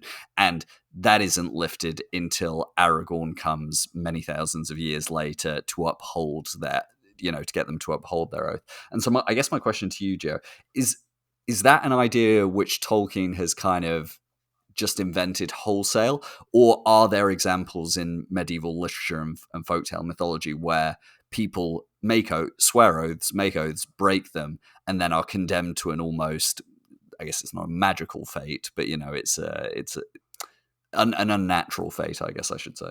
I think be tested now, but I think what it speaks to is there's a sense that once you've sworn the oath, you're meant to uphold it. There's an expectation that you're meant to uphold it, and doing so it's like betrayal. And you could, in some cases, they would maybe like border on treason, like how dare you do this. But I think what he's speaking to is then, if you live, and a lot of the time, if you break an oath, and they would have called you, and you were an aristocrat, you probably would have died. That you would have been, if you were sort of a layperson, you would have been hung. If you were an aristocrat, you would have probably been drawn and quartered. Lovely. Yeah. If they liked you a little bit, you would have been spared that, and you would have been beheaded. But usually not. You would have just been drawn, quartered. You're sent to 4 parts of the realm. So this is almost where Tolkien's taking the idea of oath breaking, and he's saying, okay, oath breaking in the real world, you probably just get your head lopped off by the king who you broke it to, or whoever. In Isildur's case, it would have been his sons, obviously, because he doesn't survive long. But in Tolkien's world, because he's bringing in ideas of the fae, of the fairy, of the magical, and the more mythological, Tolkien instead brings this oath and gives it an added significance. Because, again, what Tolkien's trying to do is he isn't trying to create, in the way some other fantasy writers try and create it, a more, not realistic, but almost a more by the numbers medieval society. He's trying to take the idea of a medieval oath and then, almost as Fëanor does, turn it up to 11 and say, well, if you broke the oath to the King of Gondor, who is one of the Númenóreans, who is one of the Edain, and it is this sacred oath, what happens to these people? And so it is adding the fantasy to the real world oath, I guess. Yeah, I mean, it definitely is, because like oaths and truces in the medieval period were like, again, they put so much onto them. So you'd have like, oh, truce, pals for a little bit. Oh, we'll swear an oath like not to do this. But again, they're so fickle. It's almost like this paradoxical thing that they swear an oath and you're sworn to say to uphold it, and they put like so much onus on an oath. But still, it almost wasn't a truth or guarantee. Someone can just go back and break the oath, and like depending on who you were, maybe you could get away with that. Yeah. Often you can't. It definitely depends on like your status, who you were. Because I mean, sometimes high people in positions of power. So if you would have let's say like an English king going against a French king, you would make some oaths, and you'd be like, cool. You could then go back on those, because you'd be like, I'm in my own right, like I'm the English king, and you've now pissed me off as a French king, which they often did. They didn't get along ever, and we probably still don't. But I think there's still that insistence on that if you break the oath, you're almost going against social order, or what's expected of you. And I think that's one of the big things, is you're almost crossing a boundary somewhere. You're becoming, I think in this case, he's taken that and made it into, they're literal like liminal figures. Yeah. They're like hanging on to existence in sort of this liminal shade-like state until they do fulfill it, and then they can move along. So in a way, what we're almost talking about here is, rather than by breaking what would in medieval society be a societal norm, and you would either, if there was a way for you to be punished, you might be killed, or if it's not that sort of, like you say, if it's a situation where oaths have been sworn between two people with equal standing, perhaps, or between two kingdoms, what you actually have is that you're exiled from that society which you have broken the norms of. And in a way, that's what we're talking about with the Oathbreakers, obviously on a fantastical level, but they have broken the kind of core oath that they have made to be part of Isildur's Gondorian kingdom.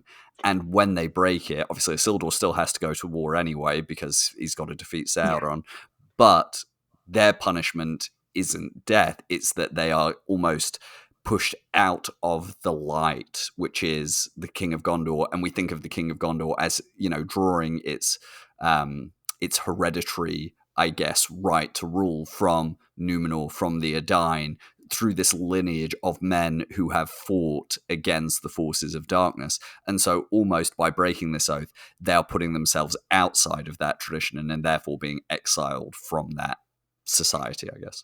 Yeah, I mean, because if you think about it, when you invoke like a sort of solemn oath, you usually, and what they did, you would have sworn it, in their case, on Big Rock. But you're swearing in front of witnesses. Those witnesses are also part of that society, so they also have an expectation. So when you break an oath, you also like lose faith within that society, because people know you're untrustworthy because you swore it in front of witnesses. Sometimes, if you were sworn an oath, still when you go into court now, you swear on the Bible to tell the truth in front of witnesses. You're invoking all of these different rights, often divine rights, but sometimes it's just in front of witnesses. You want to save face because you're going to lose your entire reputation, and that could mean exile. You're going to be cast out from society, and to be an almost liminal figure is very strange, because unless you have connections, again, this is where it differs with aristocrats if you're exiled. So Henry IV, before he was Henry IV, he was exiled with his youngest son, and he had to go to France. And if he came back from France within a certain period of time, he would have been killed. He actually does do that because he's like, I've had enough now, I'm coming back. We're having a little riot and I'm going to become Henry IV. But there's loads of context to that. He does do some naughty things, and then, it comes back to bite him in the bum. But Richard II is also a king. So there is also that. But it's about, saving face. He can go to France and use money and get connections. If you're just a run-of-the-mill guy, maybe middling gentry, or even, sort of peasant mercantile status. If you break an oath, you've like lost faith in your community. Will just ostracize you. You'll just off you go. There's nowhere there's nowhere really you can go. And I guess that is the most interesting thing about, again, going back to the kind of prime oath in Tolkien, which is the Oath of Fëanor. It is so interesting the way he uses it, because it is an act of almost willingly exiling his own people from Elven society in Valinor. But in doing so, he's also binding this group that follow him under a new set of kind of almost civil expectations and civil obligations. And, he's almost forming this exilic society based around this oath. Now, obviously, when we think about Galadriel, her brother, the elves of the House of Fingolfin, which also follow Fëanor into exile. They do so for the cause, but they haven't sworn the oath, and some of them meet their dooms. But it's never tied to the oath itself, because they were almost the witnesses to the oath, and then they watch as it kind of rips apart the House of Fëanor over the next 500 years, so to speak. Again, going back to this point, not a great idea to take an oath, which is, as Tolkien says, none will break and none should take. You've also, I know when we were talking about this, getting ready for the show, you also wanted to talk about the idea of oaths when it comes to the Ringbearers as well. Yeah, I mean, because they're almost swearing it like an implicit oath, because they're being gifted these rings. And I think there's a sense we're going to talk about rings like later in the... Yeah, we can save it for then if you want.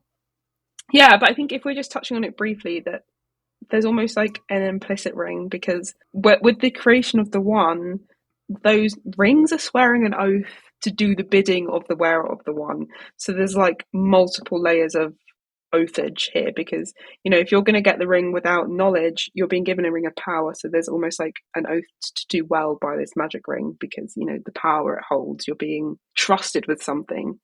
But with the creation of the One Ring, your oath is being overridden, because they have an oath to the one who bears the One. Yeah. Too many layers. But there is stuff in, definitely Anglo-Saxon and, Scandinavian societies with ring giving, or, rings as in rings you wear, but also like arm ring giving and the swearing of oaths.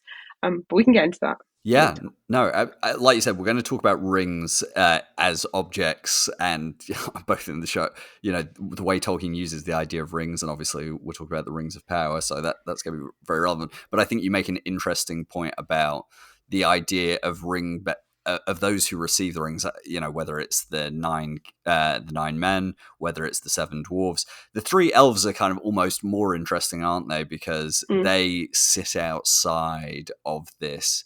Yeah. But they realize that they're almost being entrapped into an oath they didn't want to take, because obviously in the books, and I'm sure we'll see this in the show, when Sauron finally forges the One Ring and then puts it on, as soon as Sauron puts it on, the elves take it off because they fear that he could use it to control and dominate them. But going back to your idea of oaths, it's that idea that they almost don't want to be entrapped in this pledge of loyalty and an oath to serve him, just by the receiving of a gift, even though, like we say, we have to kind of delineate between the 3, the 7, and the 9, the last 2 groups having been explicitly given by Sauron to these peoples to try and enslave them, whereas the 3, and we, like I said, we'll save the bit on the rings for later. Let's talk about oaths within the Rings of Power, though. So, obviously, because the Rings of Power doesn't have access to the rights to Silmarillion, didn't include the Oath of Fëanor. Fine, no problem. No.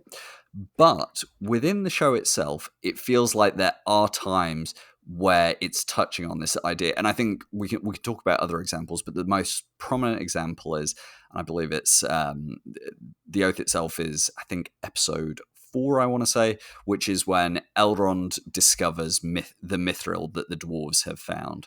And before Durin will reveal what it is to him and explain it, because he's saying, why all the secrecy? Why won't you just tell me what it is you found? Durin gets him to swear an oath. Now, a couple of things I want to kind of touch on here. One is the idea of an oath sworn between friends.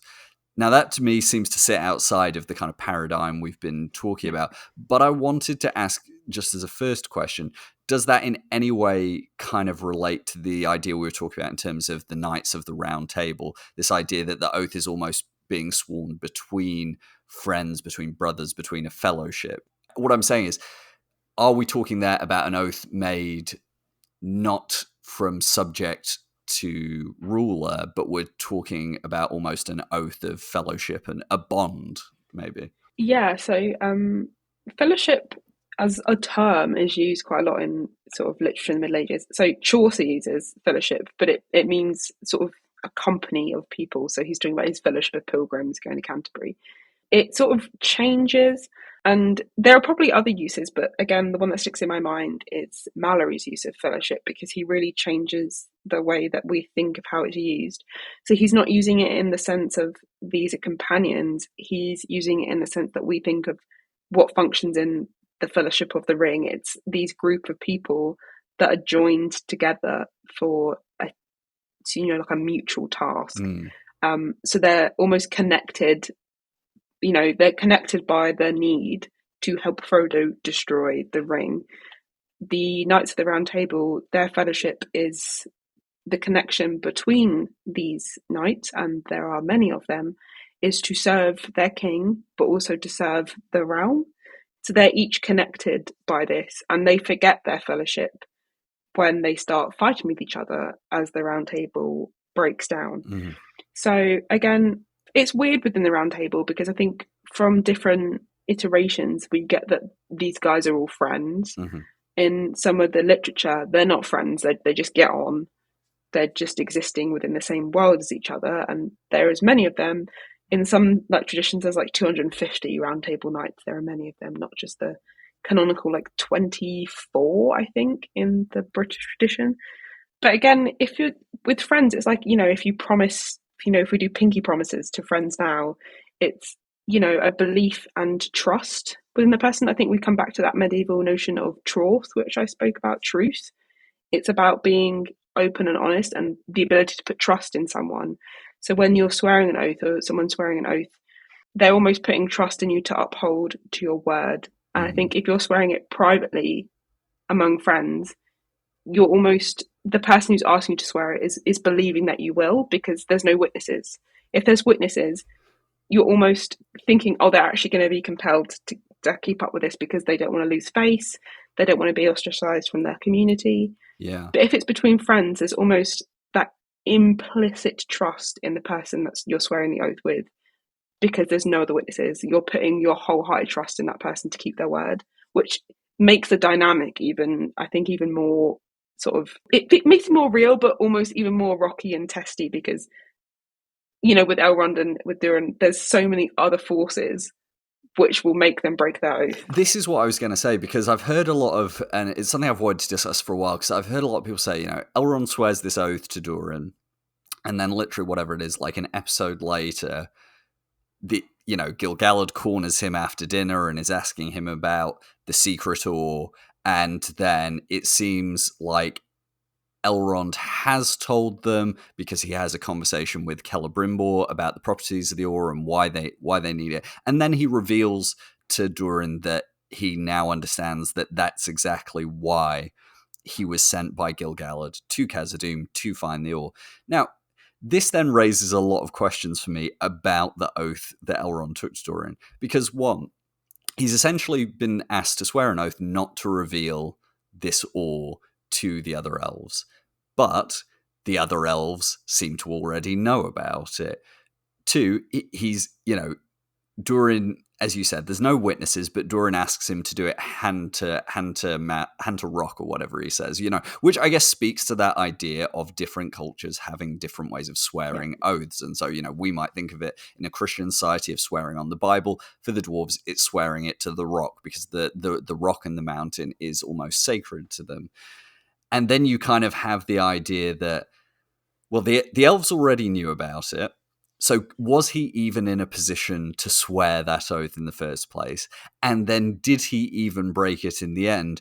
Because if they already knew about it, what could he reveal? And then I think almost the most interesting part is we've talked so much about the consequences of breaking an oath earlier, is that when Durin finds out, he's upset for a second, and then Elrond explains why it is the elves are after the mithril. And there isn't really any consequences in the short term, except that when Durin asks him to swear the oath, he essentially says, if you break this oath, you will doom you and all your kin to, darkness, and your life's not going to be great for you, Elrond. So I guess my two-part question is, from your perspective, did Elrond actually break the oath because of those two parts we considered, the elves already knowing, and if they already know, how can he break the existence of it? And two, do we think that this oath has a binding consequence to it, or is it more just a way of the show foreshadowing the bad things that are going to happen to Elrond and his family? I'm just interested to hear your interpretation of it. Yeah, I think it is definitely one way of them sort of foreshadowing things to come in Elrond's story, like, no doubt.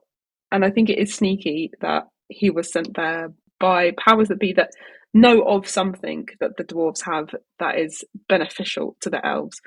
Now, I think for Elrond, he's caught on like two binds because he wants to be loyal to his people, so to his own kin, so to the elves. So, having the knowledge of something that can better them is like a huge thing.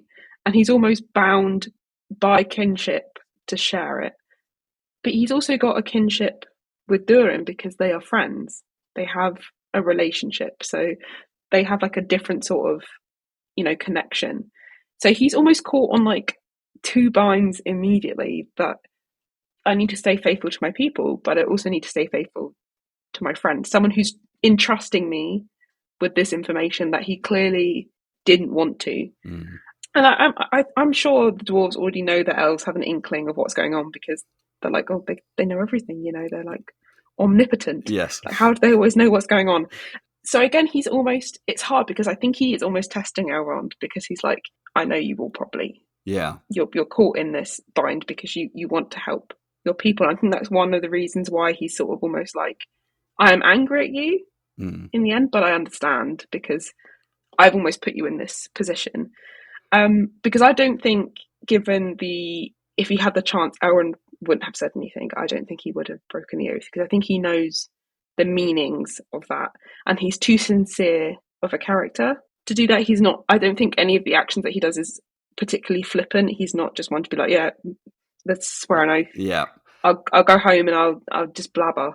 There's connections there. So I think it's hard because, and I think that's the problem with the oaths sworn that aren't solemn in front of witnesses, because you can get caught in so many corners and obstacles because it's usually between friends or family that you would swear such things. That's the thing. Elrond, when he's talking to Gil-galad, he says, some may hold little regard for these oaths, but I see them as the things that bind our very souls. And it's so fascinating that the writers decided to give that line to a character like Elrond, because obviously Elrond's family are really some of the prime people who suffered from the Oath of Fëanor, because it's the sons of Fëanor who, at the third kinslaying, come for his mother and drive her into the sea, and she ends up becoming a bird, which is a whole other thing. But the point is that Elrond, his family, a lot of his kin, because obviously Elrond is descended not just from the Noldor, he's descended from all three of the kindreds of elves. He's also descended from all three of the houses of the Edain, of the men.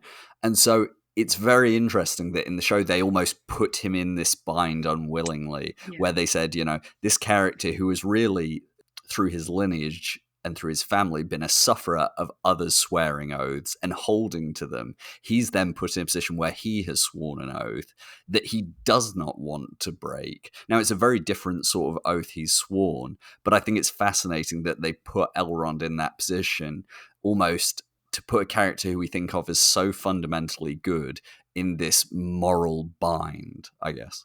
Yeah, I think it is rather cruel, because he's going to be more aware, I think, than anyone else of the damage that an oath can do. And it's not even just the damage for the person that swears it, it's the damage for the people that are implicated with that person, the people that are in their sphere around them. So he knows that. And, my heart broke a little bit because I was like, why are you making him do this? I think I was watching it and I just sat there. I probably said to my cat, like, "What's going on? Why would they do this to Elrond? Like, why would they Of make all him swear an people. oath? Yeah, of all people, they could have done it to anyone, but not to him." And I think again, it's their clever way of they don't have the rights to the Oath of Fëanor, but we know Fëanor exists in the world. We know that he's very much to the presence. You know, we have his hammer. How much Celebrimbor sort of thinks of this guy as like a master creator. So we know that he's still very much central to a lot of these people's lives and sort of thought processes. Yeah. That's a very nice, very well done, nuanced way of placing the detriment of the oath and the detriment of swearing oaths. I think for almost personal gain. Yeah, my heart tore. I was like, don't do this to my guy. He's suffered enough. But I think you're right, though, as well, in that it was a way of foreshadowing what's going to come in Elrond's future, but I don't think in any way it's going to have those immediate consequences of, like we think about with Fëanor or the Men of the Mountain, the Oathbreakers, in that sense.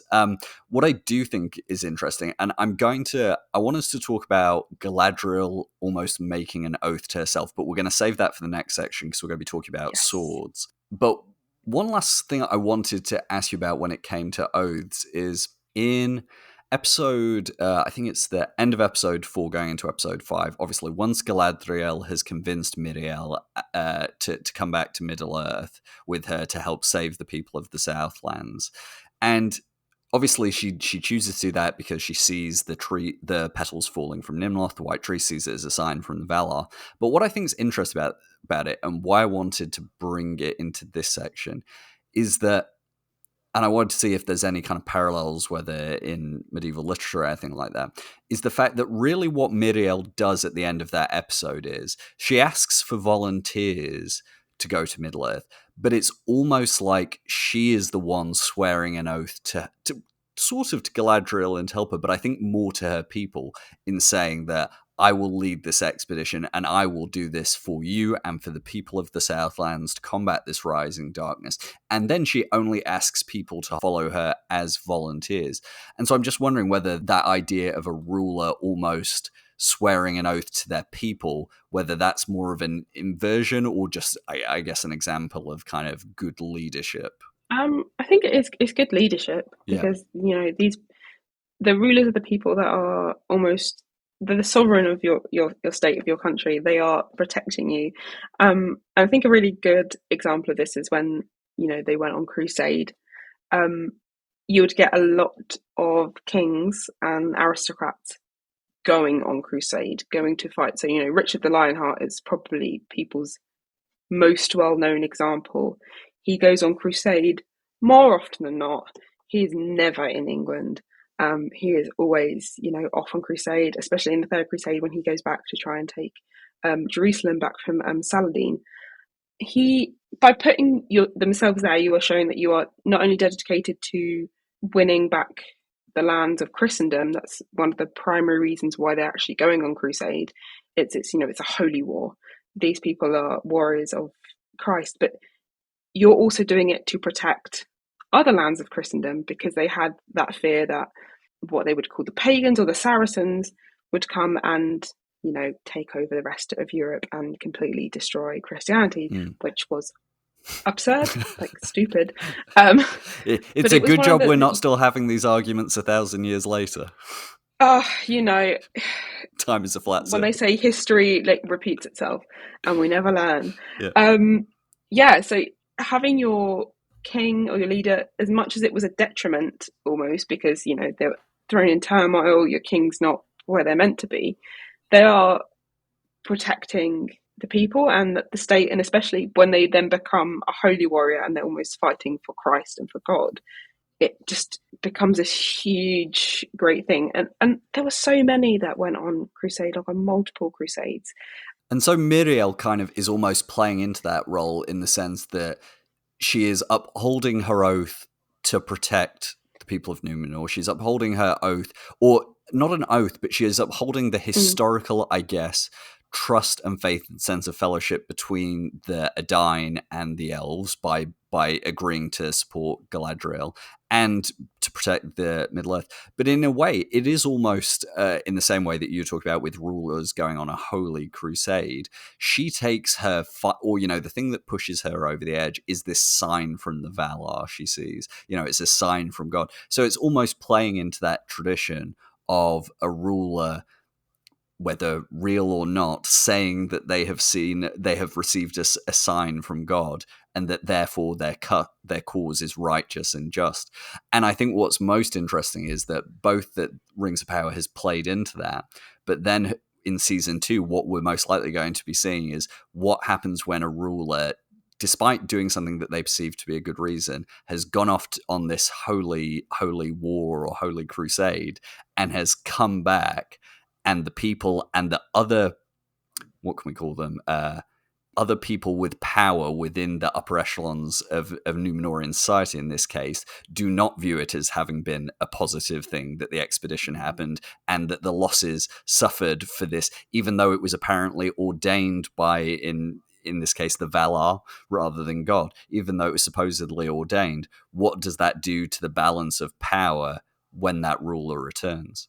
Yeah, and I think that really cleverly plays on how medieval rulership actually worked, because you'd have the king, but you'd have like a council and your barons and your aristocrats below you that would rule, especially like counties. So you'd have like the of Northumbria, the Duke of blah blah blah. You'd have your wardens of here, there, everywhere, and they're to back up your power, but they can also turn on you if they don't like something.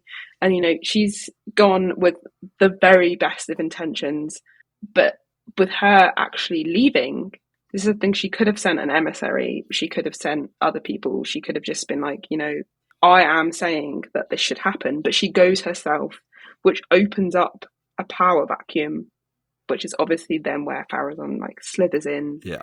And we're going to see the aftermath of that in season 2. I think with what I'm assuming, do they call it the water trial? Didn't they call it something? Well, yes, I won't. Yeah, I think we won't go too much into it, but I think that's going to be a really interesting sort of avenue into the ways of how power works, but also how powers, it's not sort of stable. It's very much fallible, which I think we're going to see. Exactly, and we could carry on talking about oaths and all these things for another 2 hours, but I think we've been going for a good 45 minutes or something like that. So let's move on to what the other kind of influences of medievalism and medieval texts that we wanted to kind of talk about today, and how they intersect with Tolkien, and particularly for this section with Rings of Power. And that is the idea and the significance of swords. Now, obviously, a sword is in many ways just a sword. It's a sharp blade with a handle, and you can use it to kill people. But Gio, talk to us about the kind of symbolic significance of swords within medieval literature and folktales. Well, I mean, the big one for everyone is going to be Excalibur, and that's, I think, where we get Narsil.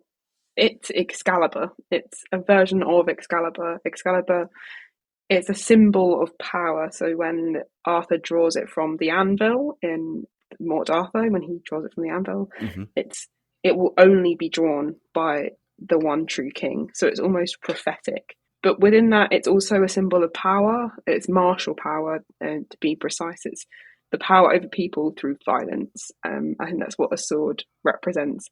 In The Lord of the Rings, we do get that all shuffled when the shards of Narsil are reforged and we get Underworld. That's when we get rings and swords invert places. So the ring is actually a symbol of division rather than unity. And instead of being a symbol of division and loss, the sword then becomes the symbol of unity and power. But I think just from the off, if you think of swords, think of Excalibur, it's a symbol of power. But just particularly, it's a symbol of martial power. It's linked with that whole idea of chivalry. In the medieval period, swords are always seen as it's a weapon, and it's an aristocratic weapon as well. So again, you get a class symbolism. You would not get peasants or members of the middling classes with swords. Well, and I think that's where Tolkien kind of likes to play around with some of these ideas, doesn't he? Because Narsil, in a way, does act like that. It is a symbol of legitimacy, of hereditary rule. It is something that is passed down. I mean, we find in the text lots of examples of this, of swords being passed down and the legitimacy they confer. Narsil is the most prominent one, and obviously because it plays in the story of Lord of the Rings. And I love that point you made about it's inverted from being a symbol of division, because of course Narsil and then Andúril, which is the reforged shards of Narsil, is what allows Aragorn to in many ways claim his birthright as the king, not just of Gondor, but of the reunited kingdoms of Gondor and Arnor, which hasn't existed since Isildur's death over 3,000 years ago. So that in itself is interesting, that it's a symbol of unity. But it's also, within Tolkien, he likes playing into, I guess, the magical quality of swords as well, doesn't he? Whether you think of Narsil itself, whether you think of the blades that the hobbits are given, which obviously one then comes in pretty clutch for Merry when he and Éowyn are faced with the Witch King at the Battle of the Pelennor Fields. But Tolkien likes to invert a sense of, I guess, not quite sure how to put it, I guess, but a sense of magical and supernatural power within some of these swords, right? And the making of these swords, much like the making of these rings, and the makers of these swords is often what gives them that significance. And I guess just a question of someone who isn't familiar with the tale, is Excalibur similar in that way, in that the sword itself has some inherent qualities to differentiate it from other swords? Yeah, so Excalibur wasn't always, and it has a different name, and I can't remember it. So don't worry. Its first sort of appearance, Geoffrey of Monmouth will not call it Excalibur. It becomes Excalibur later. And at first, it is literally just a symbol of Arthur's kingship. It's his sword, so it's, a symbol of this great knightly guy. He's really good at fighting people. He's a great king. But then we get the magical elements when they start bringing in the Lady of the Lake. And in some tales, the sword Excalibur is actually forged by Merlin, so it has magical qualities sort of imbued into it for its making. That's not necessarily true with all Arthurian tales. Sometimes it is just a sword. But then you get the Lady of the Lake ties in, so she's a protector of Excalibur. But she also ties it to the line of Uther Pendragon, so it becomes tied into the line of Arthur's family, so it becomes this like crazy like legitimizing heirloom. So only the true heir of Uther Pendragon can draw this thing from the stone. She's also the protector, and we think that there's been work done. People think that the Lady of the Lake actually comes from votive offerings. So when someone would pass away, or you throw a sword into a body of water to invoke something. That's where we think probably Lady of the Lake comes from. But yeah, depending on sort of what sort of origin of the myth that you're reading, it sort of weaves all these things in. It's magical, it's got a magical protector, it's also just a symbol of kingship and of good rulership. It's all of these things in one. And to be fair, Tolkien likes to play around with this in all sorts of different ways. So you think about then Eol, the Dark Elf in the First Age in the Silmarillion, who forges the two swords, one of them being Anglakel, which then becomes Gurthang, which is obviously the sword of Durin, and obviously if you've read The Children of Húrin, you know where that all goes. And so there's the idea of swords in a way much like oaths having a fate tied to them, and how sometimes that can be a cursed fate and a doom that comes with it. And so you get different interpretations of that. But I don't think we need to spend too much time talking about swords in Tolkien, because it's all pretty self-explanatory, especially when it comes to Narsil. But we've been talking about this for a while, that I think we both agree that the Rings of Power is playing around with swords in a very interesting way. And one character in particular we want to talk about is Galadriel. And while it's not technically a sword, I guess it's a dagger, but it is a weapon it is a pointy weapon, it might as well be a sword, is the dagger, which originally in the show's canon, we should say, belonged to Finrod. Galadriel then takes the dagger from Finrod's body. And then what we see throughout the show, it is from that point at which she has taken this dagger, which belongs to Finrod, that she hasn't sworn an oath to anyone else. But she says, and if you go back and watch the prologue, she says, his vow became mine. So again, we're kind of crossing over into this idea of oaths and then the importance of swords and the way in which Galadriel has made this sword part of her, or this dagger part of her identity. And it's the whole season, in a way, is almost bookended by her his vow then became mine as she takes the dagger, to episode 8, where she relinquishes and sacrifices the dagger to create something good, the 3 rings of power, which are used to preserve and heal the elven lands.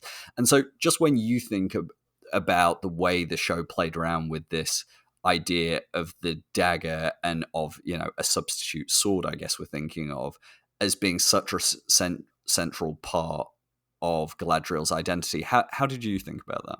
Yeah, I think it's interesting because she almost adopts a part of Finrod when she takes the dagger. So part of him becomes part of her. We know from, when you read the Unfinished Tales that she is described as this almost warrior woman. So she does have, I guess, there's a tendency within her for martiality, but I don't think it's the extent that it is without the want to, carry on what her brother was doing. There's almost having hold of this sword is almost like compelling her to fulfill the task he started. And when she relinquishes that, it's almost balancing these two parts of her. I think we're definitely, and we can see from like the snippets we've been given in the trailers, Galadriel's still out there, kicking ass. She's still doing all the things that she's good at, but she's also balancing it with, her more, almost like the more diplomatic side of herself. But again, I think it shows the sword as like a symbol of those who carried it before. It almost holds a quality of, someone else. And, when we see Boromir looking at the shards of Narsil, it's almost like, think about the people that wielded this sword. Like, what did this sword do? It's just an inanimate object. At this point, it's bones, it's dust at this point. It's not even a real sword. But the essence of it and almost the mythology behind it, the deeds that it's done, they almost take on the deeds of the owner of the sword. It becomes an extension of that person. I think that's what's really important here. And it's in like the medieval period, it's an extension of you. It's what you can do to kill people. But here, I think it takes on even more importance because that's your person. So I think, like in romances, if you don't have a horse or a sword, you're not a knight anymore. Your knightly sort of outlook is gone. Your knightly identity is completely shattered because they are some of the core things that you need to be a knight. You can't be one without that. And I think it's the same here. You get the sense that the sword becomes part of you and it almost takes part of you and then passes that onto the next person that bears it. Yeah, so on that, I guess that's where we bring in not only the fact that this dagger she has almost taken on and said, Finrod's mission is now mine, to hunt Sauron, to fight the enemy. That is who I am. And clearly Galadriel is also using that to deal with her grief and her loss, which she has not dealt well with at all and has channeled it all into vengeance. But I want to pick on something you said there, the idea that a knight without a sword isn't really a knight. And there's that wonderful conversation in episode 1 between Galadriel and Elrond. Yes. And Elrond says, put up your sword. And she says, without it, what am I to be? So I'm guessing from your perspective, you saw that scene and you immediately went, Galadriel is a knight. And she feels that her knighthood and therefore her core identity is trying to be taken away from her. Mm-hmm. Yeah. So for me, like immediately, again, now I'm going to come back to Mallory. He just keeps coming up, but he's like important because he was an author and he was also a knight. So part of his identity was a knight. So he wrote the Morte d'Arthur when he was in prison. That tells you a lot about this guy. And in the manuscript that survives, again, it's one of the ones. There's only one manuscript that survives. Luckily, it survived in print, so we have it. But he gives us a little authorial interjection. So he actually says, my name's Thomas Mallory and I'm a knight prisoner. So he's not even just a prisoner, he is a knight that's imprisoned. So being a knight is still very much part of his identity, even though he cannot physically do the acts that a knight should, which is why some sort of academics and also myself lean towards the fact that he wrote this book as an extension of his knightly self. So he can't physically go and do these acts, he can put those into paper. So you kind of see an essence of that with Galadriel. So she's done this for so long. This has been her task for so long, is hunting Sauron and sort of hunting his little cronies and the enemies. And part of that is the martial aspect of it. It's you can't just go and knock on the door and be like, "Is Sauron in?" There's a lot of fighting to be done. It's hard. It's warfare, and it almost takes over your life. Like you become this person. You become someone who lives a life of violence. And again, it might almost be to her. It might almost be like this comfort blanket because she's doing this because of Finrod. And without that, again, she then has to confront the fact that her brother's no longer here.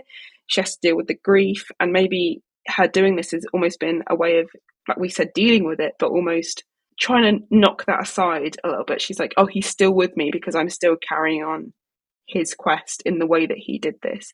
So yeah, immediately I was like, she very much sees the sword as part of her identity and a part of a way, I guess, to be powerful still. Yes. Because, we see we had the whole conversation about the veiled female elves and a lot of We'll get passive, onto that we'll later. get onto it, but a lot of passive nature. She's very much not that. She's there. She's in the forefront, and I think that's very much her character anyway. I never see a sense of passivity in Galadriel, but it's kind of playing into that. Obviously, we think of Éowyn. Hers is a much more nihilistic quest for war. She has given up all hope, and she is going to seek renown and glory, and that is in many ways, she is trying to escape a prison more than she is, even if it is a prison she has imagined herself, as they kind of talk about in the books. But with Galadriel, as you say, it is that idea that she has fashioned herself into this martial force, this knight, and to give it up would mean accepting what other parts of her are left. And where she is in the show, she might feel that there isn't enough there. She says it herself, what is it to be? And I think that's why it's so interesting from what we've seen of season 2. Yes, she's getting the ring. And yes, that is going to change her perspective on lots of things. But it's very clear she's still going to be a martial character. And I think part of that is that, in a way, it almost goes back to what you said at the start, in that if you were a medieval knight and you were swearing vows, one of the things you might be swearing is to protect the people and, to protect the vulnerable.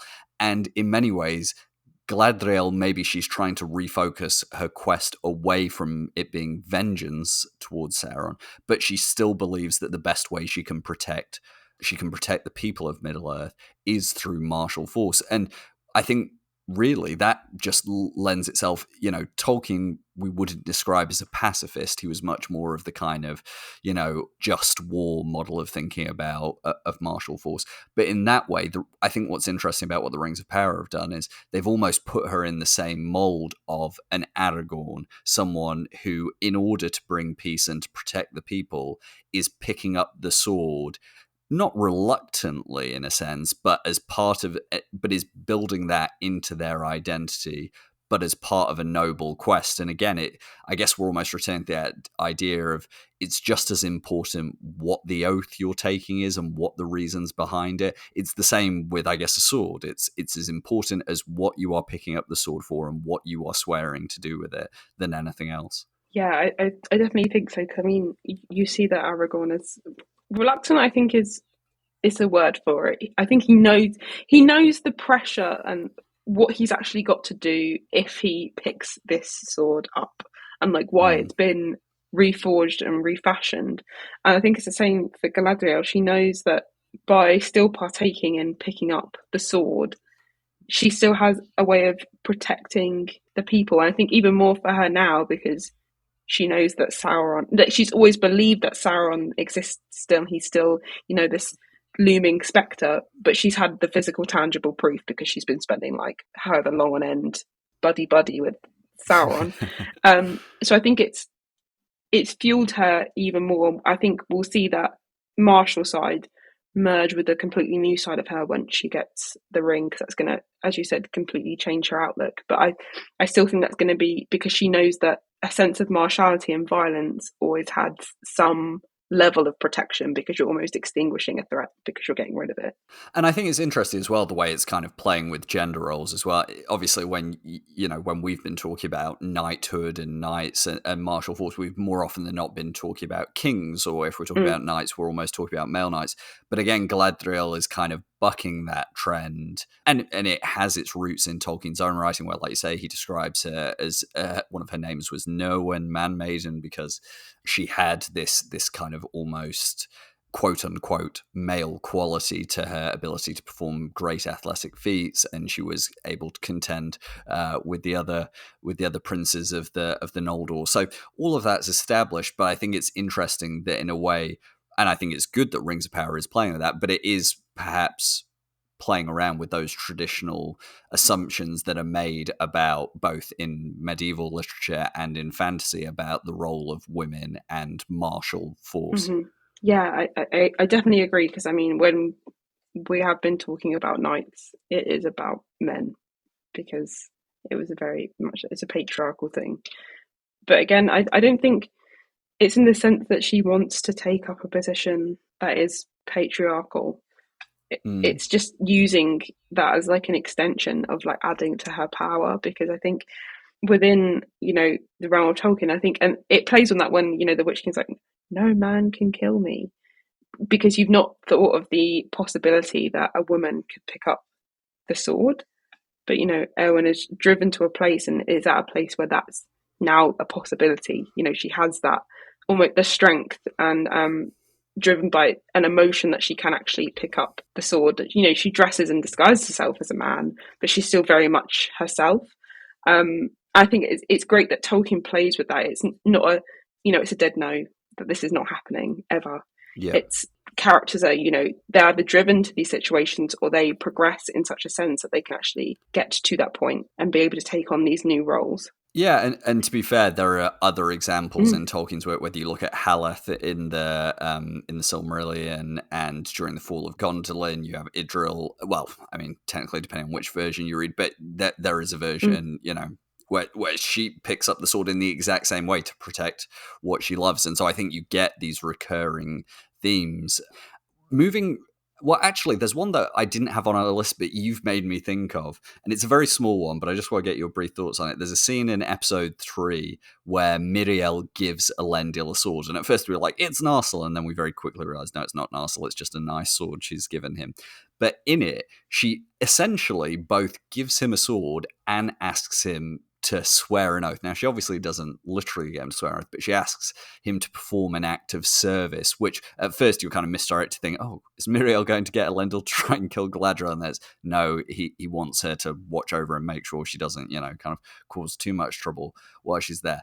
And I think it's interesting that the show, and we can probably talk about this with Theo as well, but the idea of swords being given as a gift, but then with an how we talked about transactional oaths, this is almost much more transactional, where a sword is given with an expectation. And I'm just wondering whether there's anything you think of in terms of whether it's medieval influences in there or anything else in terms of this idea of swords as gift, but then there being an expectation that comes with that. Yeah, I think the expectation comes because the sword, it's a weapon, it's a tool, it's not like something it's not a passive object.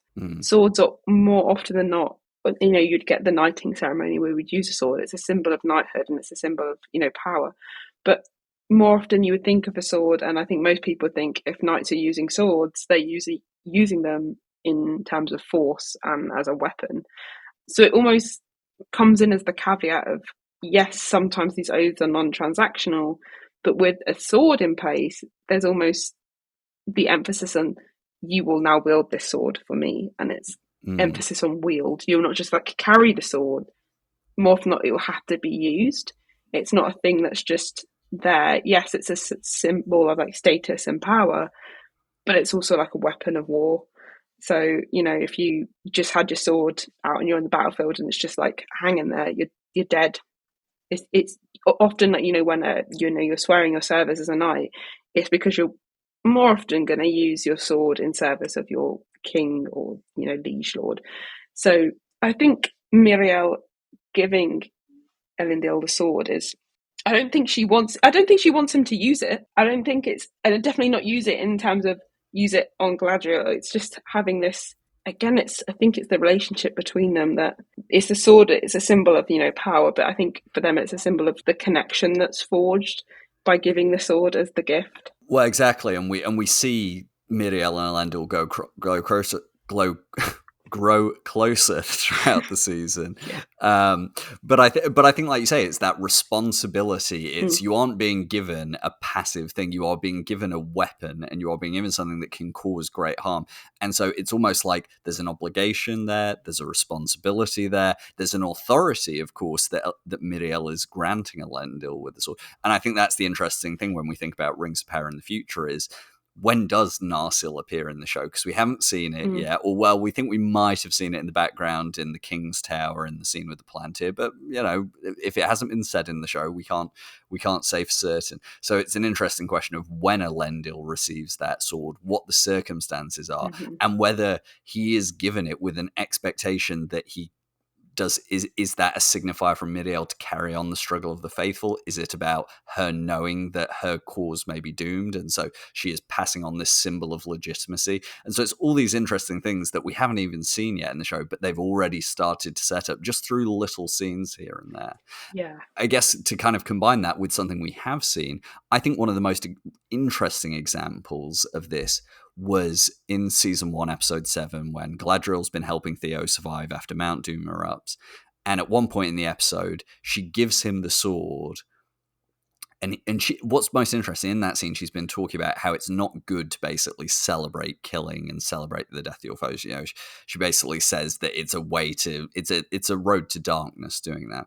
And then she hands the sword to Theo and she says, maybe we'll make a warrior of you. Maybe we'll make a soldier of you, yeah, is exactly what she says.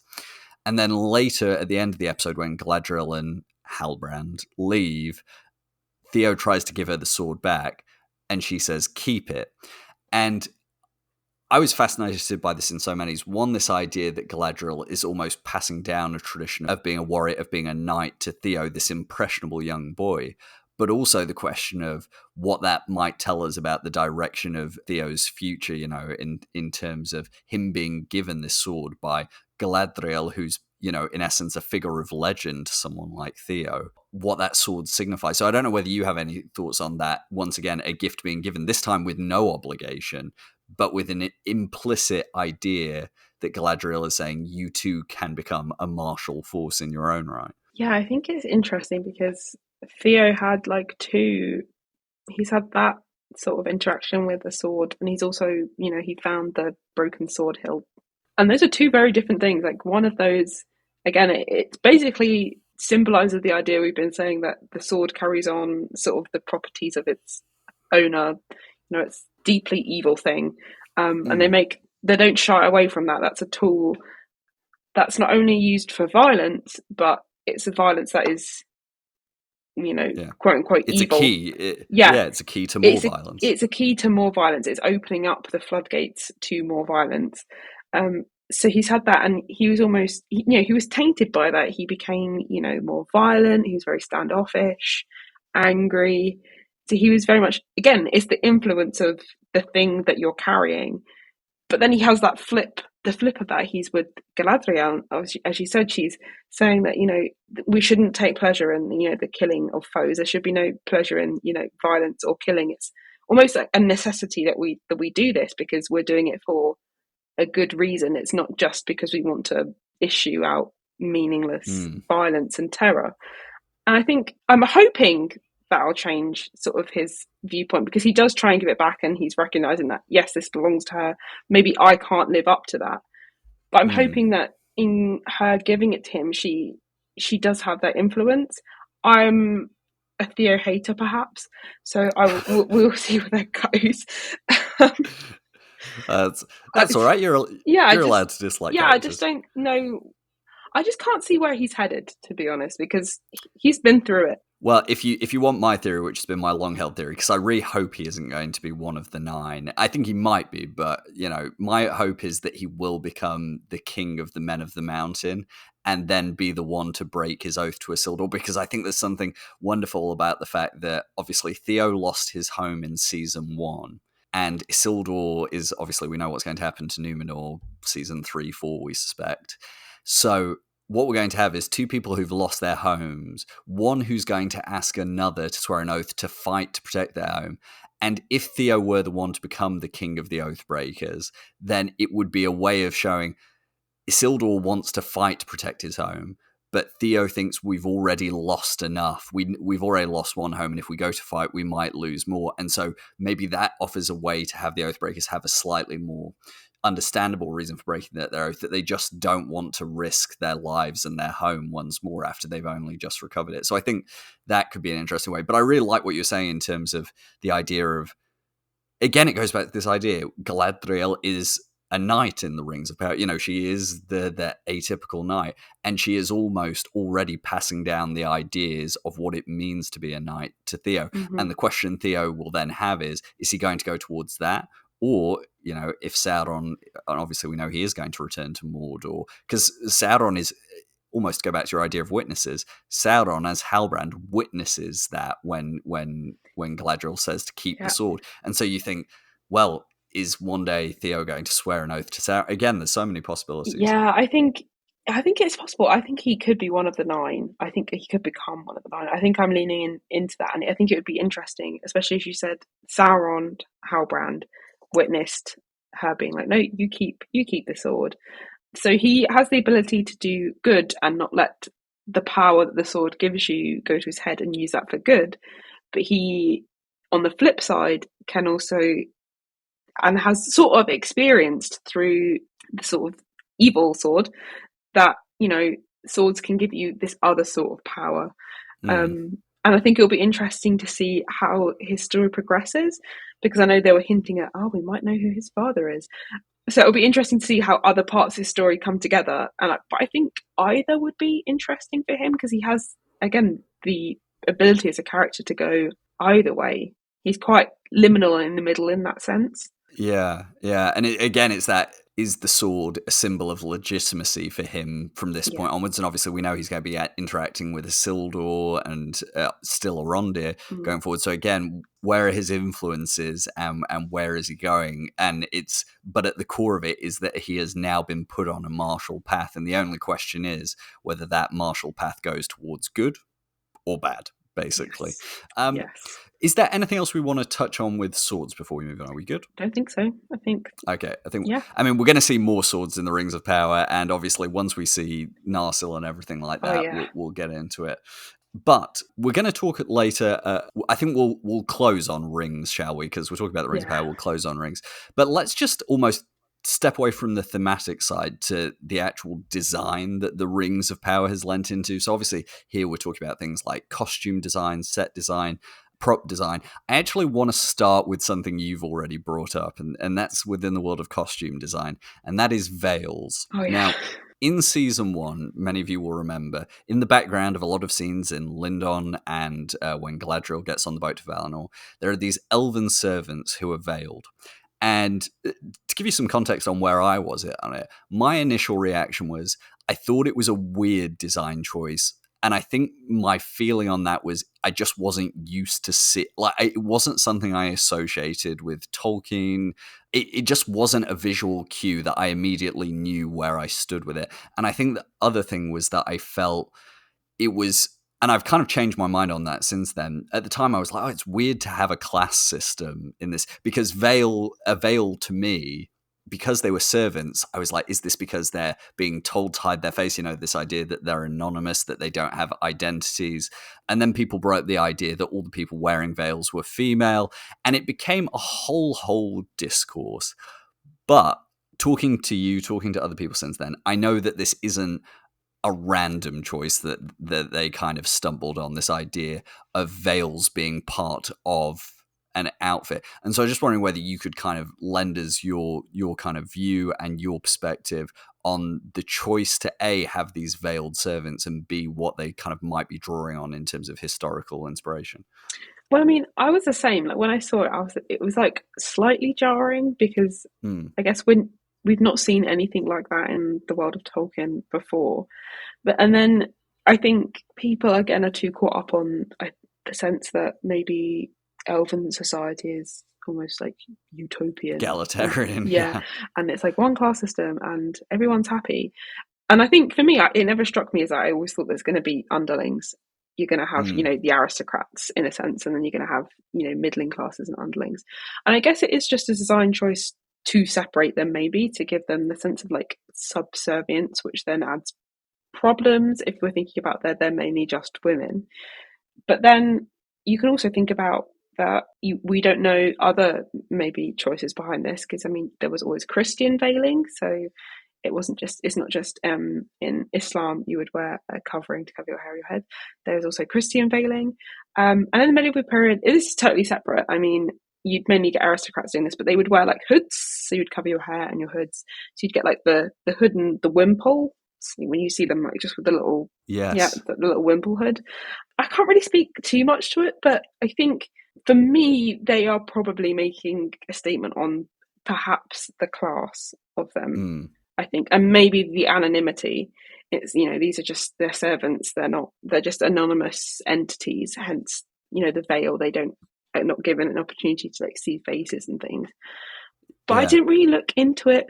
It's interesting, isn't it? Because in a way, like my simple answer, which I gave people at the time, and which I still actually believe is the reason, that if you need to reuse a lot of extras between scenes, one of the easiest ways is to cover their faces, because when you do that, you can reuse the same extra in 3 different scenes, and you don't immediately go, hang on, I've seen that face before. So that's part of it. But I think also, like you say, there is this idea that like elven society is like egalitarian, like kind of not stratified, but obviously we know that they have kings, they have courts, they have, Elrond is the herald to Gil-galad, which makes him someone higher in society than someone who doesn't have that position.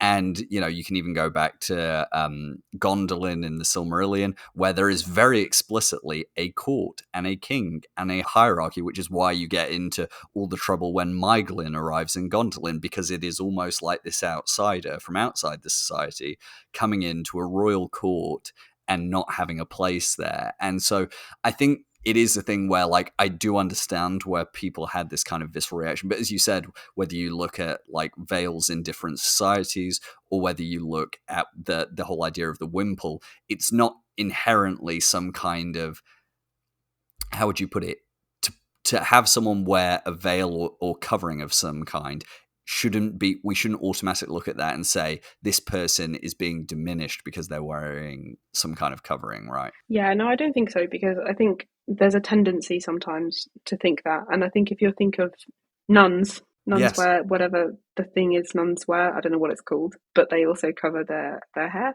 And that's a choice. That's a choice that you make when you join an order. It's not all nuns, it's certain orders that you would wear, the covering and things. Yeah.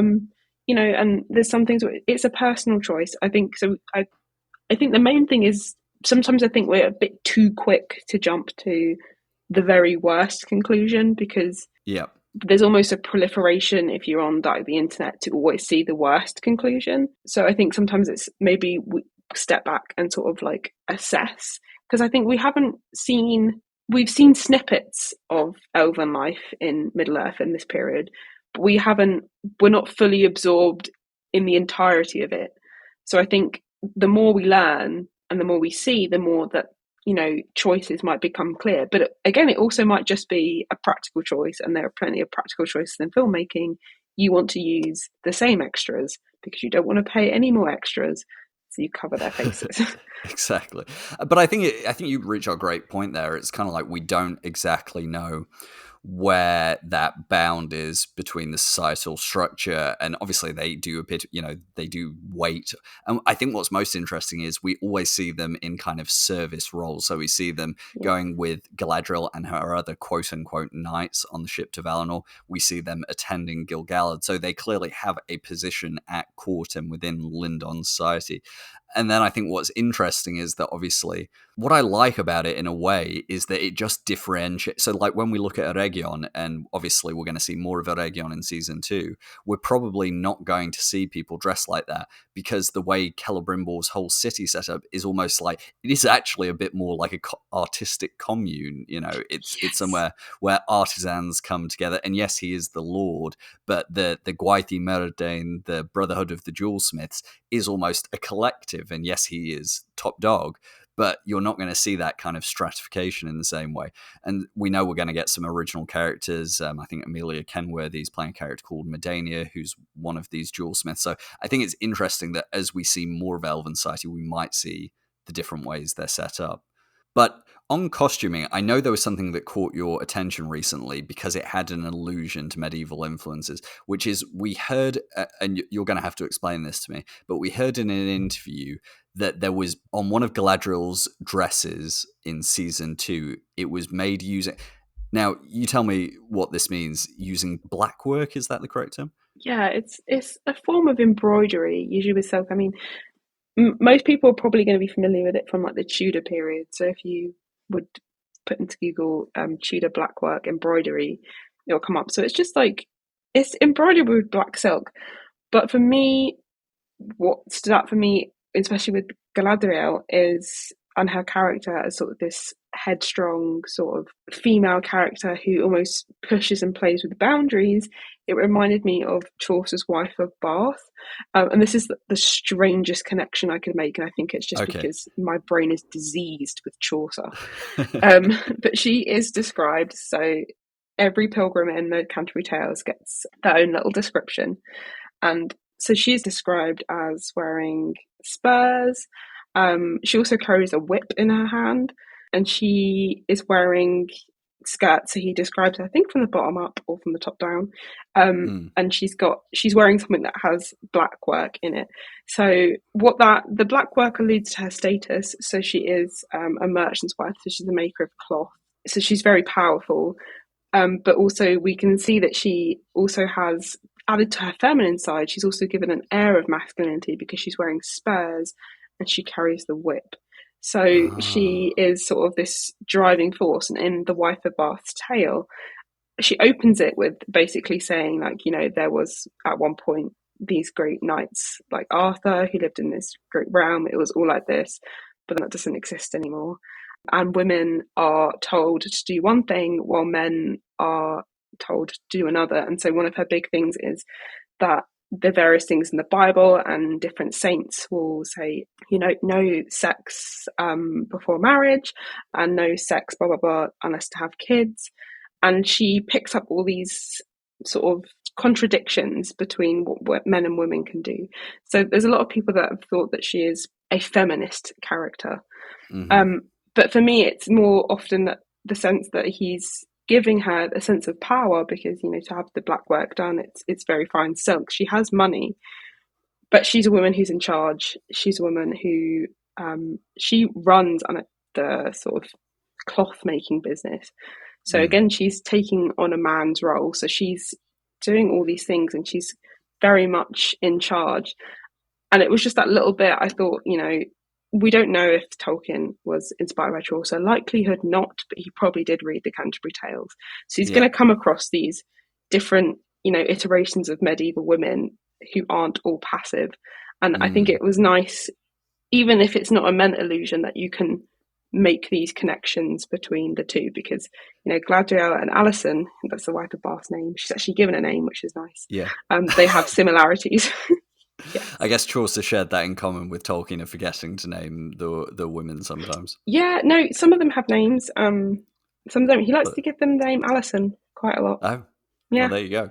But I think what's most interesting about, thank you for that insight, because that's just something I would have never known. Because I mean, in that way, it is both interesting, like you said, whether they intended that or not. The fact, they're using a style of embroidery which very much places itself in in a past time period, because often you can, and we've talked about in this past with other shows that we watch, where you kind of look at the costuming that's being used in a fantasy show, and you'll kind of come away thinking, well, I know what they were going for in terms of trying to, achieve something that looks like a medieval gown or a medieval tunic or breeches or whatever it might be, but it just doesn't quite work. And so it's nice to see the Rings of Power going to that level of dedication to use something like Blackwork in the embroidery, but also that potential allusion to another figure in a medieval tale that is a woman and is feminine, but also takes on masculine roles at times and demonstrates masculine attributes, I guess.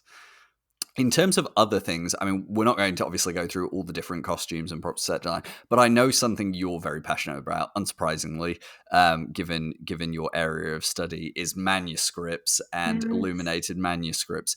And maybe let's just take a second, and we can talk about other shows here, because I know you feel passionately about where shows get it wrong. So let's just perhaps talk about, what is it that, for you, as someone who studies manuscripts in real life and kind of written documents that are meant to appear medievalish, what are those kind of immediate things you see that just set off alarm bells that this is bad or this is good?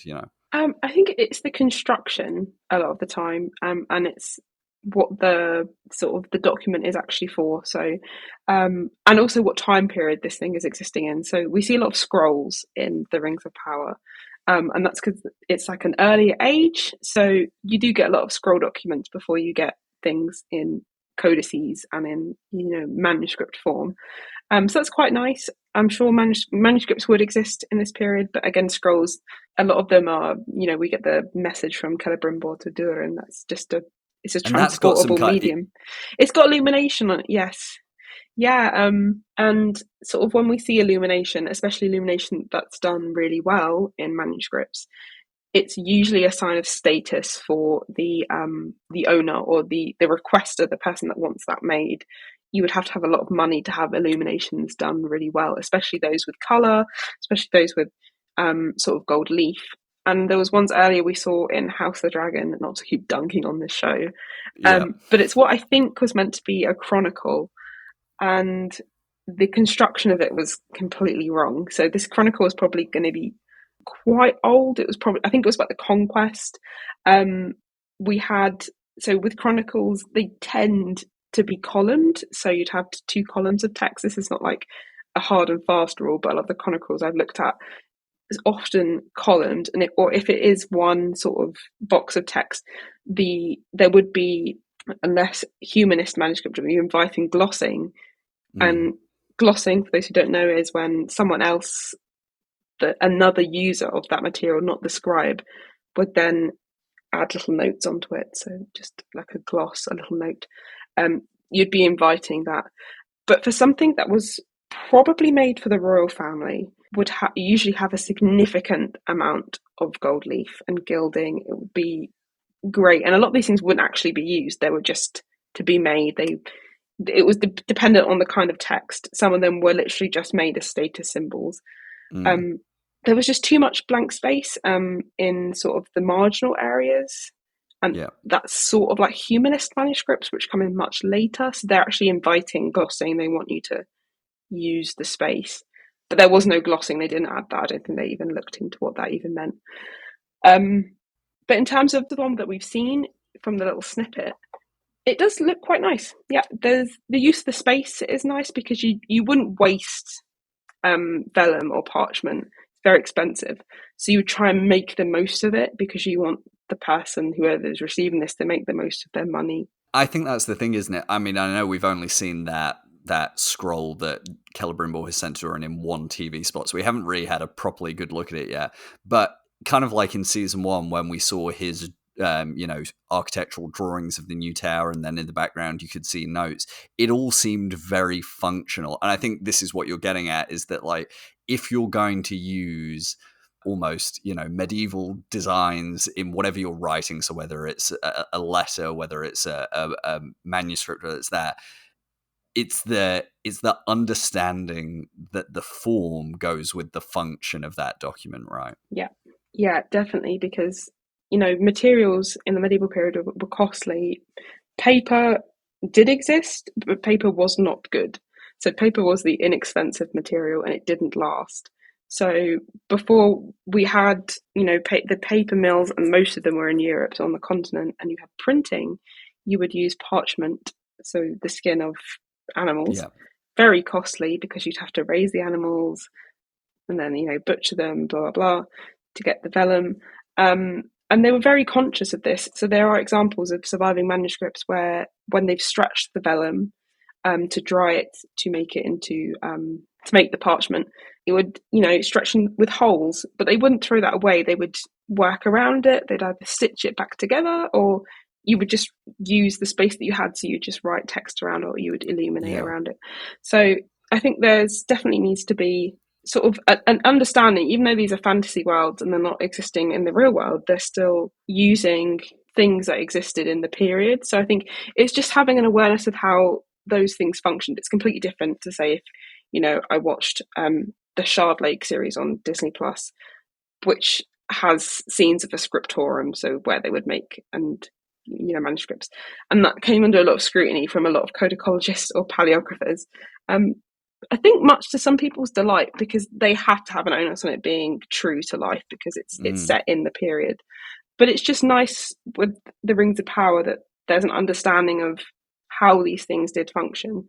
That it's not just here now. We're quite sort of candid with how we use paper. You can make a mistake and you throw it up and you throw it away, and you can use it for different things. There's sort of an understanding that there was purpose for when you sat down and you made something. I think we see that throughout the show as well, the way that with Míriel's pronouncement about going to Middle Earth, and we see Elendil open it, and it's a very functional document. It is not overly illustrated. It's got very little decoration. It's just purposeful. We even see it when they're going through the whatever it's called, the Hall of Law, and they're finding a report.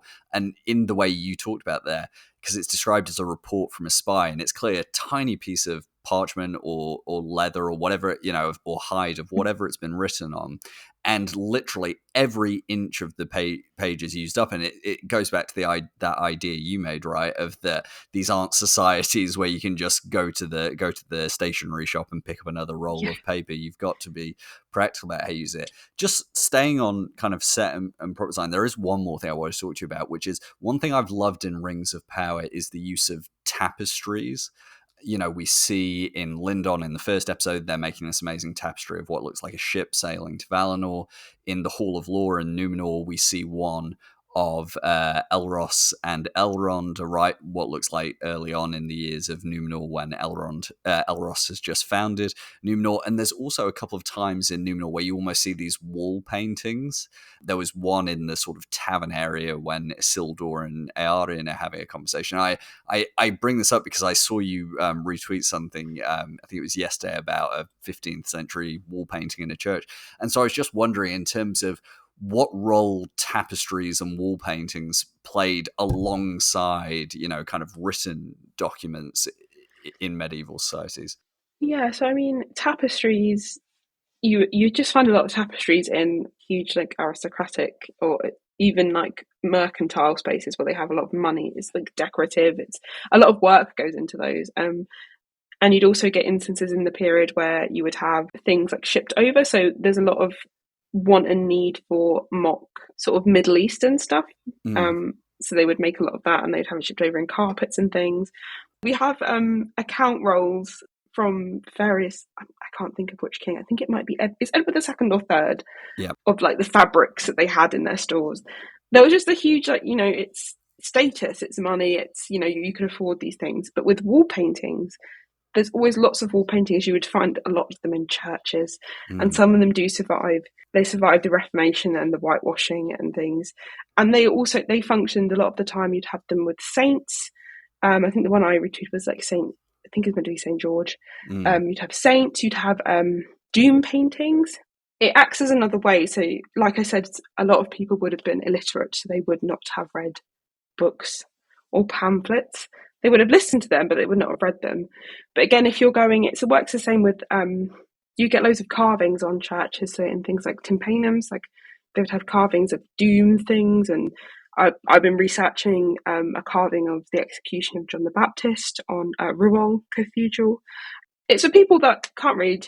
You know, you're walking into church, you're like, oh crap, I'm reminded that this is what I'm meant to be doing, lest I face the doom of the people in this painting.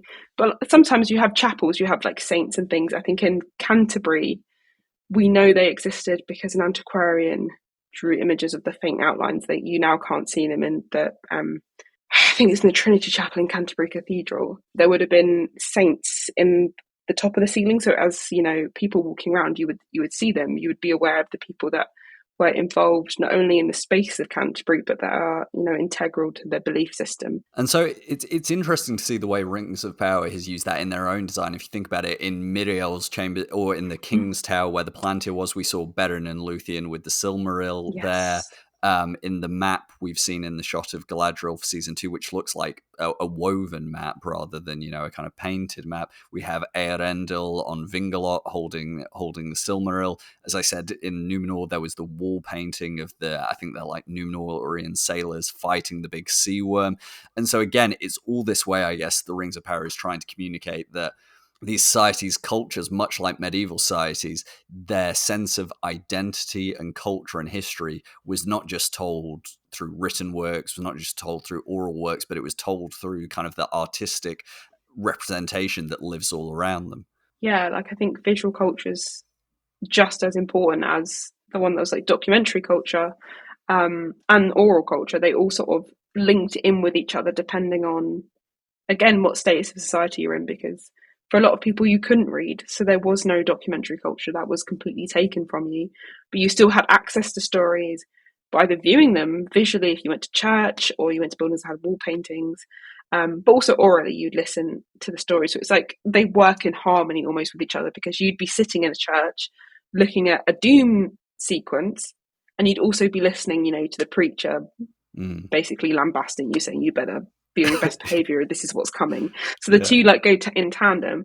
So I think it's really nice that, you know, in this world there's still a recognition of how everything is connected, nothing exists on its own. There's nice references to all that, and again, like you said, how stories are still vital to cultures and how cultures like exist.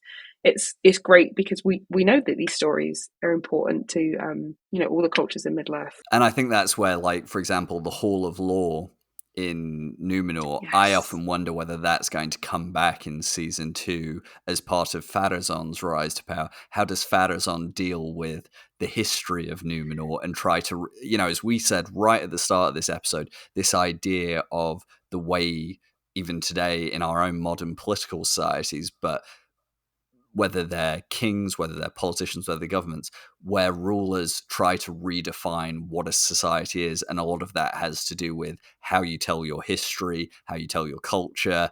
And so I think it'll be interesting to see whether the Rings of Power does that in a visual way as well with Numenor, but also whether things like the Hall of Law, does that come under threat? Is there, you know, almost a censorship of certain texts? You know, obviously we were talking earlier about surviving certain artistic works surviving the Reformation. In the same way, Numenorian culture is about to go through its own yeah, I don't want to call it a reformation, but it's going to go through its own change. Is there anything else on the kind of visual design that you wanted to talk about? No, also just the Hall of Law, very much Library of Alexandria. Very much, yeah. Well, we seem to be having a theme about buildings with books and getting burned, don't we? Yeah, it's an ongoing thing. It's an ongoing issue, and let's not mention Oregon and what might get burnt there.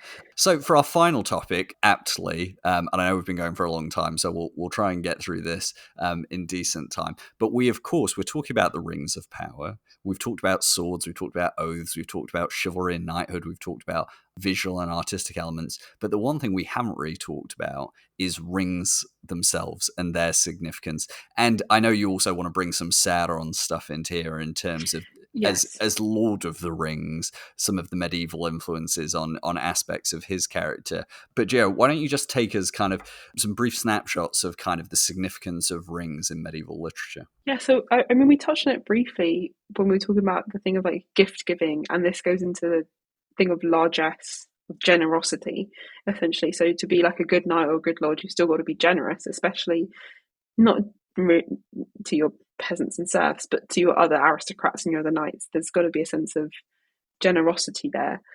And so there is one sort of, I think it's wisdom poetry called Maxims 2 that talks about how kings must give rings out in the hall. So it actually says the Old English, and I really wanted to get you to read this, but I might get you to read well, which one is it? Do you want me to read? Which bullet point is it? It's like a bullet point 4.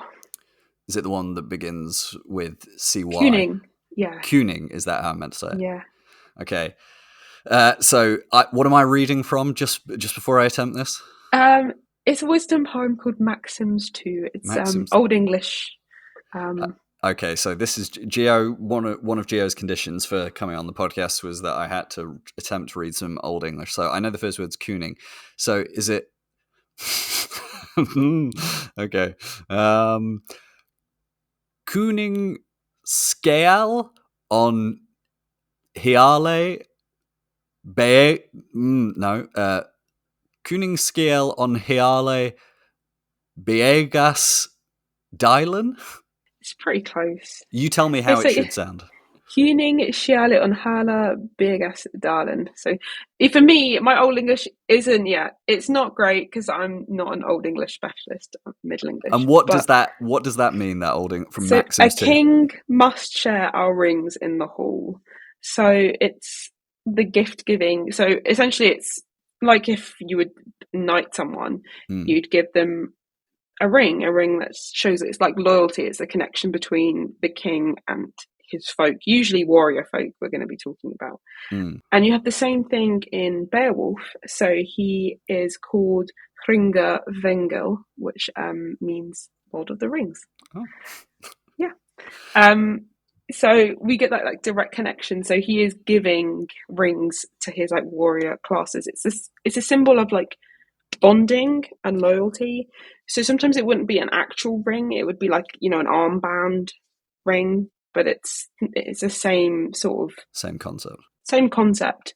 You're giving it in a sense to show your like, I guess, recognition of the people in your society. So in a way, when we think about Sauron giving the rings, obviously we know what his reason, in-world character reason is for giving the rings. But in terms of those kind of, as we've talked about all throughout this episode, those influences Tolkien, was drawing on. And obviously in the Second Age, and as we're about to see in season 2, he takes on the form of Anatar, the Lord of Gifts. And his mode of giving gifts, apart from knowledge itself, is rings.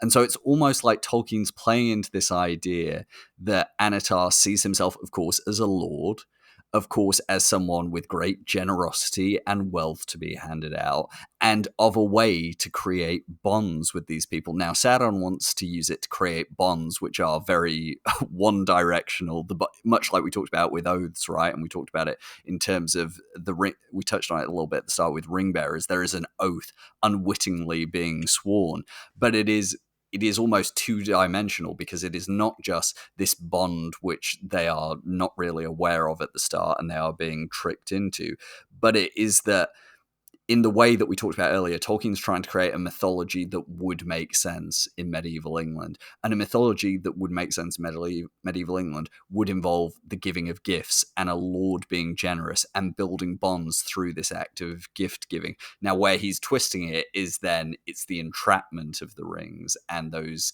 gifts being used against them. But I mean, clearly from what you've raised here in terms of these examples, he's not.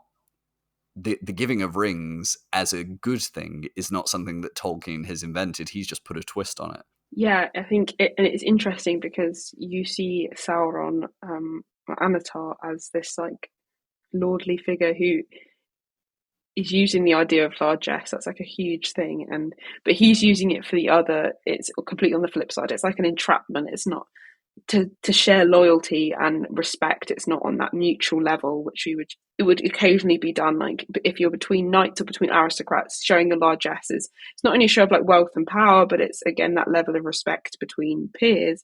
You're not entrapping each other. You're just basically shouting like, I'm a really good lord because I can afford to, be generous with what I've got. And you're not really ever expecting too much in return.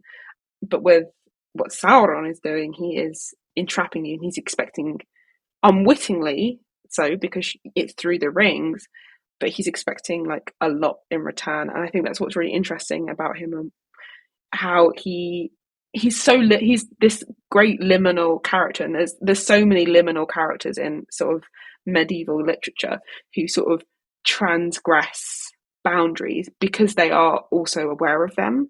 So one example is the Green Knight from Sir Gawain and the Green Knight. He is at once a monstrous giant green figure, but at the same time he's also described as what they call an Aglic master. So he's a fearsome master or lord. He is a knight. He is sort of this great prevailing echelon of what knightliness is. So that, again, they're very familiar with two dual things existing in one entity. And I think the Rings of Power has already played into that with Sauron's character by giving him this Halbrand form, who is really by the kind of midpoint of season 2, and especially when the Númenóreans go to Middle Earth, he has become an equally chivalric figure to Galadriel. He has picked up a sword. He has picked up what is, quote unquote, his birthright through the lost king of the Southlands.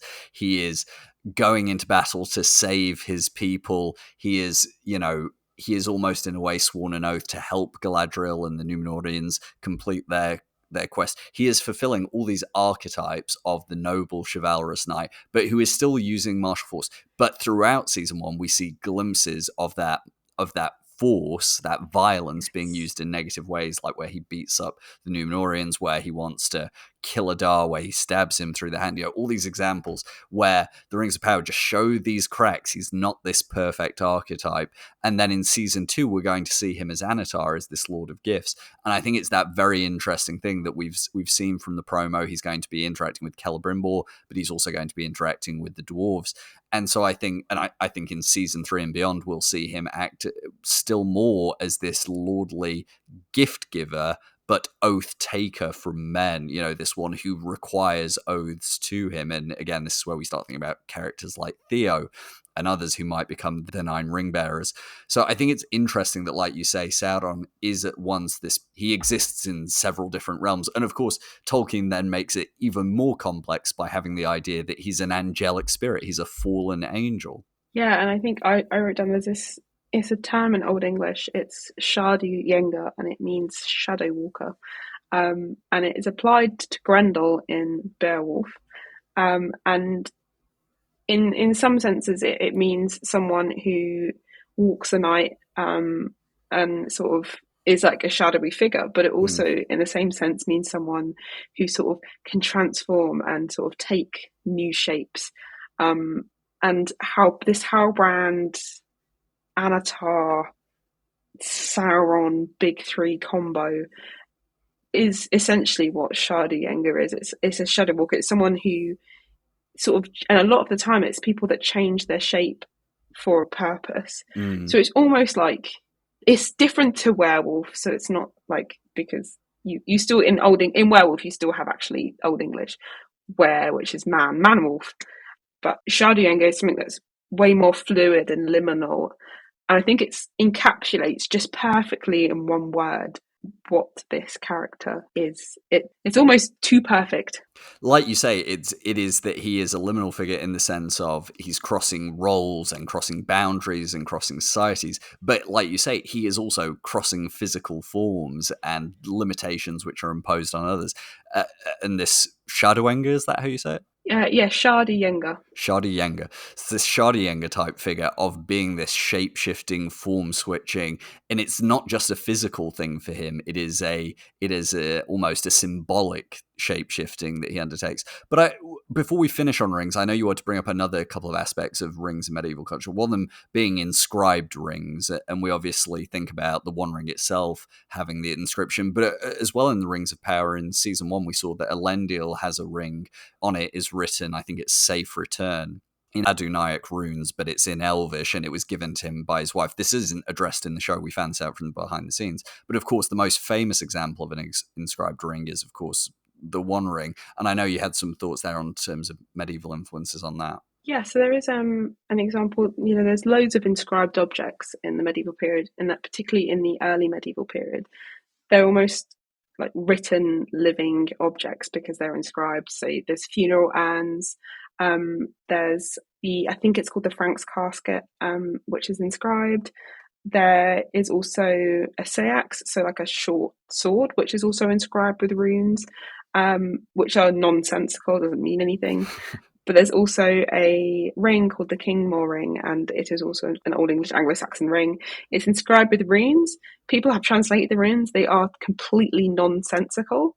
Sometimes these objects, it's literally just nonsensical. It's just runes together. It doesn't mean anything. Like there's no translation. Yeah. People have then thought that maybe the use of the runic inscriptions are actually symbolic. So rather than using them as their like the letter sense, it's actually used as their symbolic sense. Sometimes they are. It's almost like as Elendil's ring has the sort of little message on them. They are actually there for something. Sometimes they're curses. Sometimes they are sort of little what we'd call incantations to keep the bearer safe. So it's just not. It's not a random phenomenon. He's just literally drawing on the fact that there's so many inscribed objects. I mean, the Coppergate helmet, if you Google the Coppergate helmet, it has an inscription on it, and it's the wearer's name, and I cannot think of his name, but it has his name. He would have probably recognised the name, but it's inscribed onto the object, so it's putting power by having a written word on there. Yeah, and to continue with that, like they've played with that in other ways in the Rings of Power. Like we haven't seen much of it, but we know from behind the scenes that Aeglos, Gil-galad's spear in the show, yes, it has in Elvish an inscription along it, and so again they're just play. This is why I was so excited to talk to you about this stuff, because this isn't stuff I'm generally aware of. But you know, when people talk about the Rings of Power, they often, you know, especially critics, they'll kind of downplay how much. They'll always say, oh, you know, you could tell how much love and passion and effort went into the original films. But when you dig into it and realize everything from the costumes, the props, the sets, the characterization, all these things we've been talking about today, and we're just talking about it through one lens today, a kind of medieval lens, but you could look at it through so many others. And, you know, people have talked about the costumes in terms of Renaissance paintings, you know, especially some of Galadriel's. The Byzantine influence on Numenor, especially Míriel's outfit. So there's all these different ways. And I think things like that, you know, just your point about the Kingmore ring and inscriptions on objects, we go from that to Elendil's ring, to Gil-galad's spear, to anything else you could look at in the show. And I just think it's such a way of showing that it's simple things a production can do to make a world feel more like Tolkien intended it to, which was a mythology that could have existed. Yeah, and I think that's what I think is testament to the, you know, the showrunners and the people that put work into this, is they did not have access to the Silmarillion. They did not have access to that, you know, this text as whole. But what they did have access to was the knowledge that Tolkien drew on so many influences to build his world. And they thought, right, if we can't mine one source, we can just use the rest of it to make this world feel like it's just like pulled straight from a Tolkien work. Like it, and to me, it feels almost more that they've, you know, I like the Peter Jackson movies. They're great. I mean, there's no shame in them, but there's almost something that feels here that there's almost been a more conscious effort to, as you said, to make this world feel like it's pulled out from a mythology that could have been our own. Yeah, I think that's one of the things I've loved most about the Rings of Power, is that in a way that Gondor and Rohan perhaps didn't, because we were only ever in, you know, the Golden Hall in Meduseld, and then we were in Helm's Deep, and we were only in the kind of Steward's Chambers and the kind of the House of the King in Minas Tirith. It often didn't feel like Gondor or Rohan were real lived-in places, whereas with Numenor, we've been to a tavern, we've been to almost a library, we've been to their prison, which clearly seems to have been some old kind of holy site, because there's a statue. You know, we didn't even cover this, but when you were talking about churches and the depictions of angels, my mind went to the statue of Uinen, which is in the prison cell where Galadriel and Halbrand find themselves in. And that again is almost that idea of culture and society changing. This place that used to be a holy place has been repurposed, but like you would do, and like historians would do looking at buildings in our real life or looking at manuscripts, you can see how ideas have remained through these cultural changes. And And so it is. I know what you mean. I love the Peter Jackson films. They're great. I'd happily watch them every year. I don't, just because I try not to fall into a habit of being too obsessive about things, even though, here I am with a podcast. But there is something about the Rings of Power where there's an intentionality to a lot of the design that I really appreciate, whether it's, and again, it's things that aren't necessarily drawing on real world influences. It's the way Elrond's costume always incorporates feathers. It's the way Galadriel's costume often incorporates gold and silver for the light of the two trees. All these different things are just ways of showing that from the showrunners through the writers all the way through to someone who makes an individual prop, there's that sense of connection to not only the text themselves, but as we've been talking about today, the real world influences that Tolkien himself was drawing upon. Yeah, I couldn't have summed it up better myself. It's great. Yeah, great. Gio, we have taken a lot of your time today. Is there anything else you wanted to touch on before we finish? No, not that I can think of. No. Seeing as I kind of got you on this a little bit earlier, but now we've been talking for a few hours, maybe it will have solidified through some of the things we talked about. If you had to name one thing or one plot or one character that you are most excited to see in season 2, what would it be? It's got to be Celebrimbor and Annatar. Yeah, there we go. It's got to be.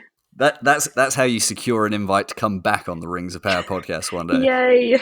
Any future guests, if you answer that question with anything apart from Celebrimbor, then tough luck on you. You're banned. You're banned. You're barred. Exactly. Yeah. You're barred. Well, Gio, listen, first of all, let me say a massive thank you for taking some hours out of your day today to come on and talk, to share your expertise or knowledge on all things medievalisms, medieval literature, Old English, which I now will still not be attempting to pronounce, but I enjoyed it a little bit. And just your love for Tolkien and the books and now the Rings of Power that you've brought to it today. I'm sure our listeners will have very much enjoyed getting your insights on it. And once again, I just want to thank you so much for coming on. You are most welcome. Thank you for letting me yap for a few hours about medieval stuff. No, it's all right. Listen, if you're going to do it in your normal day, why not come on a guy's podcast and talk about it? Exactly. Well, Gio, once again, thank you so much for coming on, and I hope you'll come back on in the future as well. Yes, please let me. I'll be nice to you. Well, on that note, now everyone has heard Gio promise she'll be nice to me. So if you see Gio on Twitter... Oh, actually, Gio, where do our listeners need to find you? It's at Kingslayers, isn't it? Yeah. So Kingslayers, but with an A instead of an E. Yeah, Kingslayers. I'll put it in the show notes. Find Gio at Kingslayers, give her a follow, and if you see her being mean to me on the timeline, just remember that she promised not to. And with that, we'll head to the outro. I did intro again. Twice in a week I've done that.